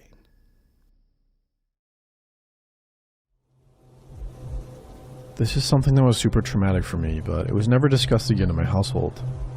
I was talking with my mom about it the other night, and she didn't say much. I thought I would share my thoughts with you all. When I was 13, I got a Dell desktop for school. The internet was fairly new for me back in 2003. AOL and MySpace, Yahoo Messenger, and AOL chat rooms. AOL chat rooms were where I went. I was a shy, overweight kid back then. Still shy to this day, but online, I could be anyone. I could say anything. It was amazing. I discovered so many things when I got the internet. If I could be anyone, so could someone else. Thus, I met one 27-year-old man. One night I logged on. The AOL dial-up sound still makes me feel uneasy. I was sitting in my cold, dark kitchen. The computer was here so I could be monitored. It was just me and my mom though, and she was always working, so no one ever really monitored me. Plus, she had no idea how to use a computer, so I got away with a lot. I was bored, so I hopped into an AOL chat room, lurked for a bit, and put that I was 15, really only being 13 at the time. But saying I was 15 made me feel so much more mature.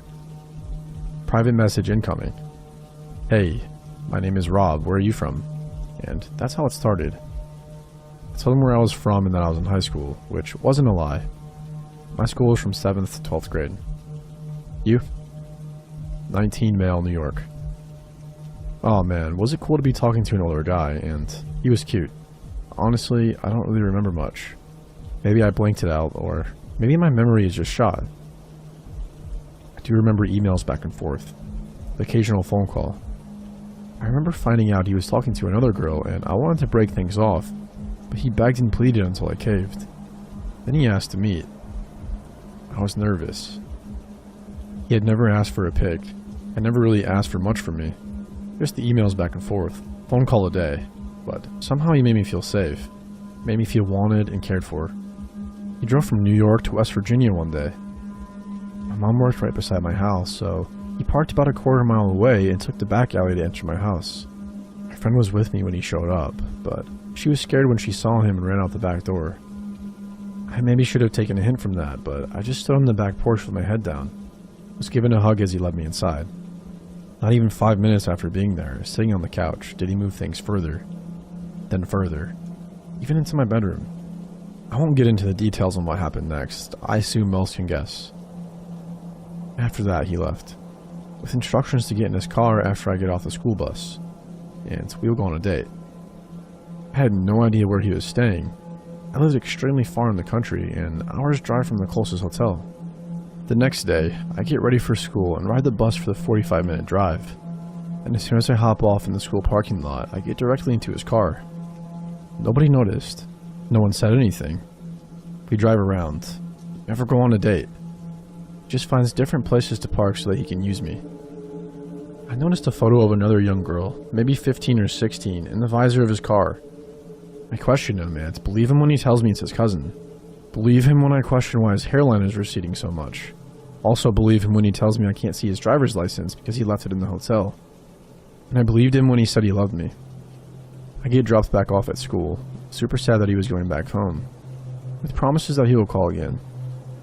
Again, everything feels fuzzy. I can't remember many emotions from this time. I do remember that a few days later, my mom said she found out I skipped school with a man, that I was never to see him again, and that was that. I do remember sending an email and a late-night phone call. I remember saying I wish I could just live with you, and him suggesting to come get me. Days later, by the time he made the drive again, I was feeling iffy about leaving my mom. I loved her after all. I didn't think things through. I didn't put much thought into anything, really. Packed a few clothes in a suitcase. That is one of my sharpest memories. I felt bad that he drove 8 hours to get me, so I left in the middle of the night. Got in the car with him and his cousin, and he got in the back seat with me. He proceeded to use me while his cousin drove, then got back in the front seat. This happened a few times between my home and his. The drive took forever. I had nothing to drink. Was offered nothing when they got something. They stopped to nap at a rest stop, and I attempted to collect call my mom, which was disabled on her phone. I dug around for some change to get something to drink, but couldn't afford anything in the convenience store, so I drank out of the truck stop sink. Hours later, we park a block from his house while he runs to get something. I'm sitting in the back seat, waking up from a nap, when around 8 or so men and women in black suits surround the car, screaming for us to get out with our hands up. My first thought was, shit, first 10 minutes in New York and I'm already being robbed. I'm terrified. I get out and a man pulls me over to the curb while the other officers force his cousin onto the ground. All the while they were asking my name and age. I am put in the back of an unmarked car, driven to the NY Police Department. Past reporters, cameras, and news trucks. Snuck into the back of the station where I see Rob in handcuffs for the last time. And for in-love 14-year-old me, this was devastating. I am taken into a room and questioned for hours. I am then taken to the hospital, then a hotel where a nice woman brings me Taco Bell and stays with me as I fall asleep. The next day, 2 FBI officers escort me home on a plane, where I get off and I'm greeted by police officers, my mother, and a horde of news reporters. I later found out that when my mom reported me missing, the police didn't want to do much. They didn't even take the picture of me. She had his license plate number. She remembers seeing his car parked by the road at that first meeting. She took note since it was an out-of-state car. Thanks to her being vigilant, I do find this is the only reason I'm alive today. The police said they would look into it, but that wasn't enough for my mom. She contacted a family friend who in turn contacted the governor of West Virginia, who in turn made the police look further into it.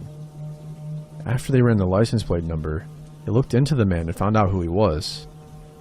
That was when they issued an Amber Alert, noting that I was in extreme danger. My cousin told my mom that he looked at Rob's rap sheet, and it was a mile long. But I wouldn't tell my mother what was on it, for fear of scaring her more. I never went to court. I never went to any hearings, but I did fall into a horrible depression.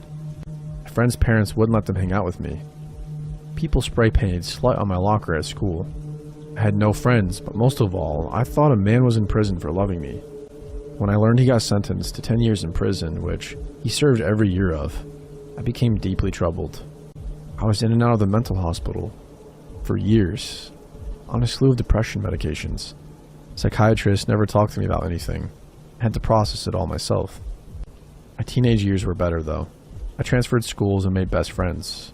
Graduated. But still, on the back of my mind, I felt that I was the reason a man lost 10 years of his life, until I was told he was let out of prison. A couple of years after he was out, I contacted him on Facebook. At the time, I was around 24 or 25. He told me that if I ever contacted him again, he would kill both me and my mother, that he still knows where I live. My mom still says he sold me to a sex trafficker. I was told that he had other girls my age he was talking to. Some good things happened because of my kidnapping though. Schools all over my states started internet safety education classes. Kids were taught safety, and parents were taught how to keep kids safe. No other girls were taken by this man. So, to the man who ruined so many years of my life, I am 29 now. I am happy and healthy, and I have zero remorse that you are now listed as a level 3 sex offender, and that you were in prison for so many years.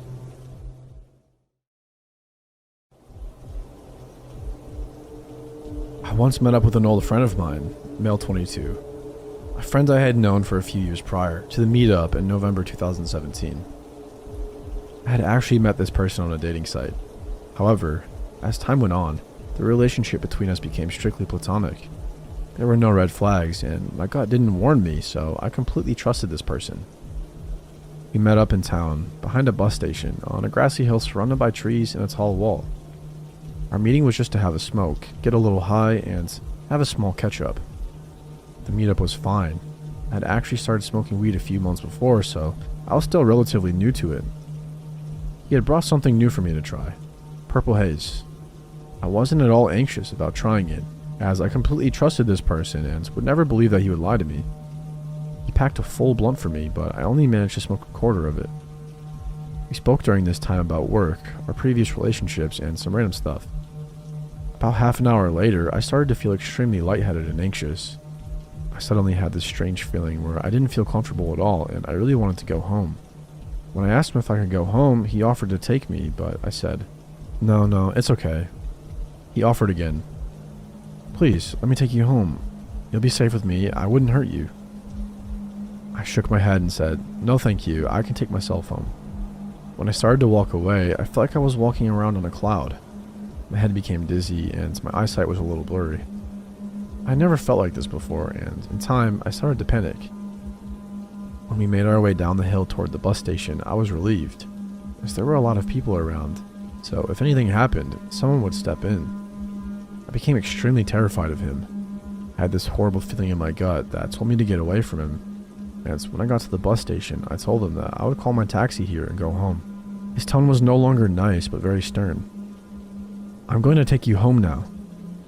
And he began to pull at my jacket. I told him, no, that I was going home on my own. He pulled my jacket harder and I fell against him. He pulled me into him and told me I didn't need to be scared. But I was so terrified. At this point, I started to feel paranoid and I couldn't see properly. I pushed him away from me and rubbed my eyes and called for a taxi. He tried to pull my phone from me and yelled in my face. You ever listen? I'm taking you home. I noticed a few people had stopped and asked if I was okay. All I remember was that I wanted to go home. So a lady kindly called a taxi for me and waited with me, made sure I was okay and helped me into it. During the time that I waited for the taxi, he kept trying to get me to come to his car with him. But the lady that looked after me told him to go home, that she was going to take me home instead. So he finally left. When I got home, I gave the taxi driver money and told him to keep the change. I didn't want to wait around. I just wanted to get into my bed because at that time, it was the only place I would feel safe. That evening, I laid in my bed for 5 hours straight, staring at the ceiling. I don't remember if I thought about anything, or if my mom came in at any time. I just remember lying in bed doing nothing until the paranoia and the sickly feeling began to wear off. I remember looking at my phone and seeing I had 32 missed calls from him, 10 voicemails left, and 50 plus messages. The messages were weird. He had sent around 20, just asking where I was and when I got home. And in one of the voicemails, he told me how he had this fantasy of taking me home while drugged up and tying me up. He wanted to blindfold me, and he wanted me to submit myself to him. I freaked out and blocked him on all social media, Instagram, Snapchat, and Discord, and I blocked his number. Before the blocking, I told him if he ever contacted me again that I would call the police. I heard nothing from him for a month until I received a text from an unknown number asking me how I was. I hadn't given my number to anyone, so I ignored it. I then received another message a few minutes later saying they missed me and that they would see me soon. I asked who they were. No reply. So, creepy person who pretended to be my friend. Let's never meet again. I've spoken to some friends with regard to my story, and all of them explained that weed would never make anyone feel this way, and a lot of them think I was given spice, not weed. Spice looks a lot like weed, but the effects are a lot stronger and more dangerous.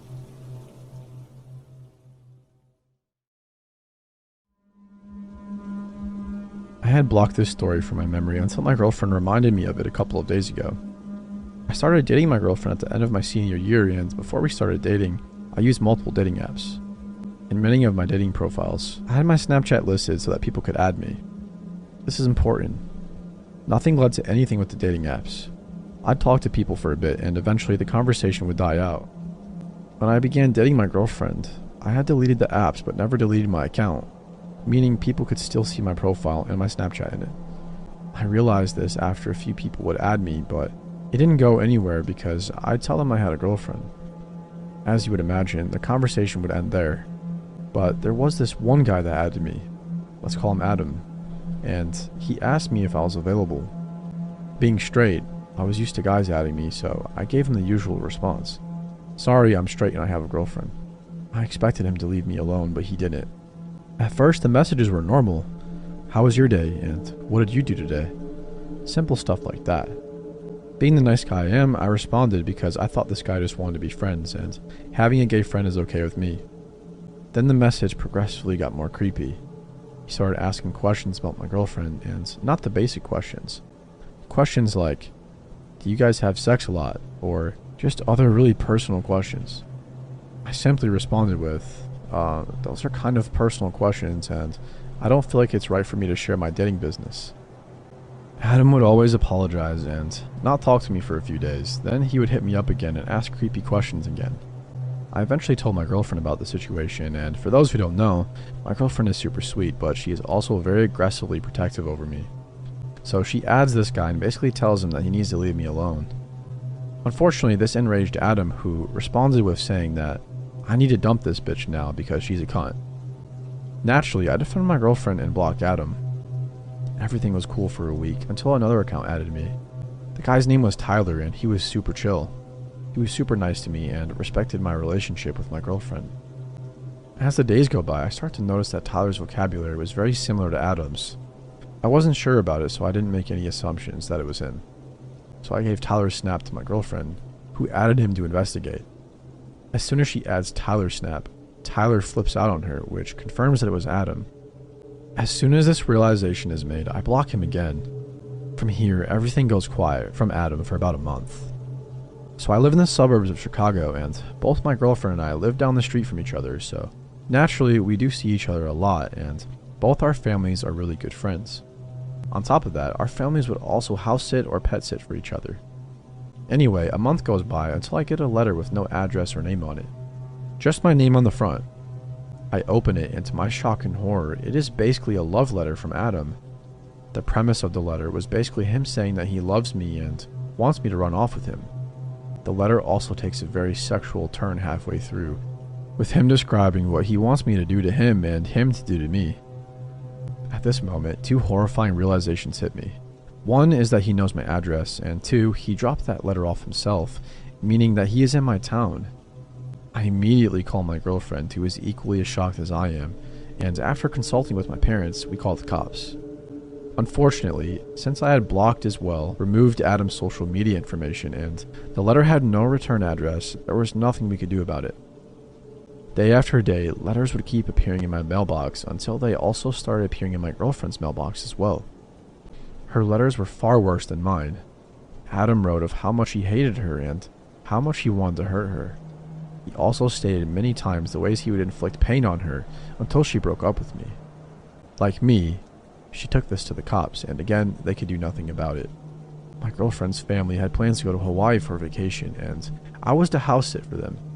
The first couple of days went fine until one of the last nights of the week. As per usual, I was over at their house watching TV on the couch when the power went out. Mind you, it was around 1 a.m. and it was pitch black when those lights went out. The next few seconds were silent when I heard a window smash from the office. To understand this more, let me give you the layout of the house. When you enter the front door, to your left was the living room. Straight ahead were both the kitchen and stairs, and to the right were the office and dining room. On the upstairs level, as soon as you reached the top of the stairs, a bathroom was straight ahead. My girlfriend's room was on the right, and the other bedrooms were on the left. Immediately, I shot up, grabbed the kitchen knife, and ran upstairs to hide while I called the cops. I quickly got into my girlfriend's room and slipped into the closet. As soon as I was able to contact the operator, I heard the pounding of the intruder running up the steps. Thankfully, I had relayed all the information to the operator in time, who then stayed on the phone as we both remained quiet. The intruder took a left when he reached the top of the stairs, which gave more time for the cops to arrive and for me to get ready just in case I needed to defend myself. A few minutes go by until I hear the intruder start walking toward my girlfriend's room. In the only few precious seconds I had, I slipped out of the closet and positioned myself next to the door. As soon as he opened the door and started to enter the room, I took the knife and drove it into his shoulder. A young man screamed in pain as I heard a heavy metallic object make a large thud as it hit the ground. From there, I bolted out of the house, where I was met by 4 squad cars and cops with their guns raised. I threw my hands up, shouting that he was upstairs in the right room. A few minutes go by and the intruder was dragged out, still screaming in pain. With the siren lights flooding in the street, I got a glimpse of his face. It was Adam, and I was informed later by an officer that the metallic thud was made by him dropping his handgun. Adam was from Texas and had traveled up to my state to be with me. He had rented a room at a local motel and would put letters in both my girlfriend's and my mailbox daily. He would do this in the early hours of the morning, which was confirmed by the security footage of the motel he was staying at. That night, Adam had plans to kill my girlfriend and her family, so I would choose to be with him. He managed to pry open the power box and switch off the power to her house, along with neighboring houses, and broke in with the intent of her being there. Well, unfortunately for him, she was enjoying a tropical vacation. To be honest, I have no idea how this outcome would be different if they did not go on vacation, and I am grateful that I still have my girlfriend as well as her family alive. So Adam, please stay the heck away from my girlfriend and me. Before anyone asks why I have a stranger on my Snapchat in the first place, I'm going to clarify that whenever people add me, whether it's from my Instagram or just quick add, I always add them back. However, I don't remember adding this guy back. So basically, this started yesterday when I and my cousin got home from a party around 10 p.m. We were sitting in my living room for a while just watching Netflix, and nothing seemed weird during that time. At one point, I jokingly said to my cousin, "Look behind you," because we always mess with each other like that. Except, she was pretty sure that she saw something move in the window behind her. Not thinking anything of it, I just figured she was trying to scare me back and pretty much forgot about it. That was until, out of nowhere, my dog jumped up, ran to the front door, and started barking really aggressively. We kept yelling at her to stop, but she didn't leave it alone for at least another 3 minutes. I thought maybe she could have heard a noise from the TV or something that scared her, but the movie we were watching had ended like 30 minutes ago, and we were both just sitting in the silence on our phones. Keep in mind, this happened around 12 a.m. After this happened, I was kind of nervous and pretty confused, but my dog had done this a few times before. So once again, I tried to ignore it and not really think too much about it. It was around 1 a.m. when I and my cousin decided to go upstairs and start getting ready to go to sleep. I was lying down on my phone checking Snapchat when I decided to open Snap Maps. Then I saw it. Somebody was at my house with me. I started thinking of all the possibilities of who would be that close to me. The guy's name was Sebastian. At this point, I was really confused and started to get worried because I don't even know a Sebastian. And like I stated in the very beginning, I don't ever remember adding back a Sebastian. I went back downstairs to check and make sure all of the doors were locked. In my house, we have an alarm system where every time you open a door, it will chime to let you know. For some reason, it was unplugged, meaning if any doors were being opened, whether it be the shed door, backyard gate, or just any door leading to my house, no one in our house would be notified.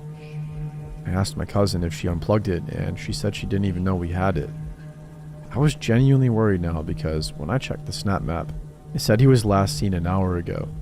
And an hour ago was when my dog started viciously barking at the front door for no reason. The more I thought about everything, the more it seemed connected. But there was really nothing I could do, as I had already checked downstairs and locked all of the doors. I actually do have multiple cameras around my house, and I decided I would just check them in the morning because I needed to get the password for my mother anyway. It's currently the afternoon now, and I'm still waiting to check the cameras, but nothing weird has happened since last night. Although, when I last checked Snap Maps, it said he was seen 11 minutes ago and still at my house. I did send him a chat that said, "Who are you?" And he just replied back with, "Who are you?" So I didn't answer. His Snapchat score is 28,000, so it isn't likely this is a fake account. I won't know anything else until I check the cameras, but if I do find anything, I'll insert pictures and screenshots of the chat and Snap Map if necessary. I'm not really sure what to do because I don't have proof of anything yet that I could bring to the cops. It just seems like everything is weirdly coincidental and is making me a bit perturbed while being at my house now. Okay, so today has literally been crazy. I and my cousin have both been pretty freaked out. I'll start with last night. My cousin and I have been hearing strange things all night. I even thought I heard people talking outside my house around 2 or 3 a.m.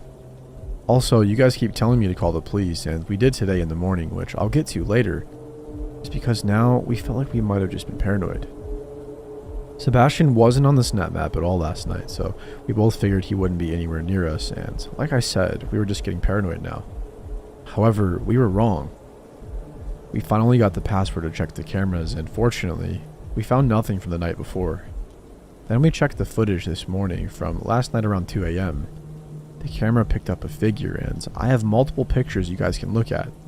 The figure looks white, but I think it was actually all black, and the camera inverted it, but we really don't know. These photos here are screenshots of when I first noticed he was on the map at my house with me. Anyway, for those of you who kept telling us to call the police, we did.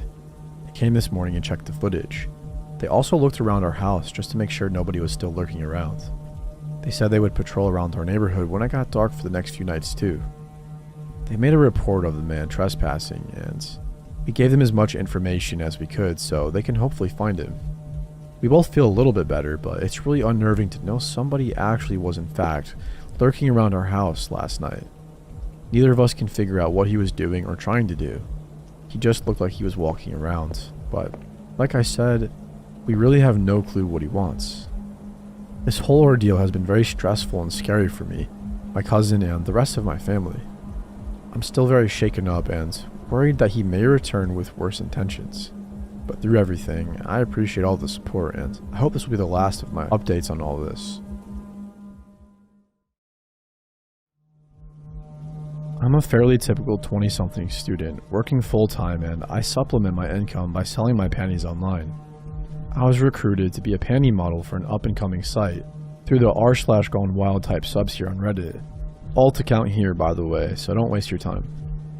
None of my content includes my face, and I am always careful to follow any and all safety precautions to mainly protect my identity, even going so far as to have my social media account under a sort of pseudonym instead of my full legal name, just in case.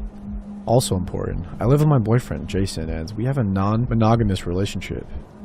At the time this happened, I was sleeping with a guy, Logan. This was not and is not public information, but something only a handful of people know about. Most of my concern about being exposed was around my Reddit posting. I became quite popular to the point of being very overwhelmed, so I backed off and stopped posting altogether. Things settled down after a while, and I all but forgot about my Gone Wild days. About 6 months ago, the anonymous app called Saraha came out. Ever curious, I made an account and shared the link on my Snapchat story. The app allows users to send anonymous messages to people. All you have to know is their username. Knowing a lot of my friends had received negative messages, I braced myself for what at the time seemed the worst case scenario. Haters. I was curious to see what kind of negative things people would say to me anonymously, so I was almost disappointed when the response was exclusively positive. People sent lots of jokes, inside jokes, and compliments. It was nice, but that part of me that craves adversity and antagonism was left unfulfilled. Oh well, I went to bed.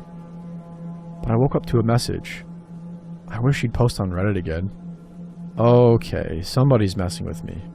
A few of my friends know I posted nudes on Reddit, and one of them has decided it would be fun to screw with me. I decided to ignore the message. I love buying your panties and your notes you write me, with a heart eye emoji. By this time, I had already confronted the very few friends who privy to my Reddit postings. Nobody claimed to know anything about the Saraha messages. Even fewer people knew about the panty selling. This is when the inkling of dread began, but I pushed it out of my mind and told myself that somebody was just screwing with me. I posted a text-only snap to my story. Okay, here's the attention you want. Thank you for the attention, Alessandra. You are a goddess. Alluding to both my model, pseudonym, and my Reddit username. Even fewer people are privy to both of these aliases. My stomach sinks. Another message. Do you think your boyfriend or Logan would mind if we fucked? I feel ill. The probability that this is just one of my friends pranking me is dwindling down to 0. I take note of the people that have viewed my story and write down the names or usernames and make another post. No, but I might if you're going to be such a creep. I would never go through with it. I adore you too much. I love seeing you at work and uni. I can come over this evening to your apartment if Jason is at work. At this point, I'm left stunned. I quickly make another note of the people that had seen the previous story post, narrowing down the possible suspects. Does this person really work at the same place and go to the same school as me? Surely that narrows it down, right? They could be bullshitting though. I make another story post trying to be a hard ass and lure another response since they were coming so quickly now. Says the coward hiding behind anonymity. I will come over, just give me a time. Don't worry, I know what apartment you're in. Or we can meet at the playground that you see every morning when you leave. I'm sick to my stomach. Whoever this is isn't my friend, and they know way too much about me for me to not know who they are. Story views have narrowed the possible down to 4. I post again. Can't really make plans with this kind of one-sided communication. Sorry, bud. Meet me at a Taco Bell on 8th across from McDonald's. I'll buy you lunch if dessert is on you. Got them. Somebody named Mark. I sent him a message on Snapchat. What's up? He says what's up back. Some interesting coincidences with story views and Saraha messages. I'm sorry, I'll leave you alone now.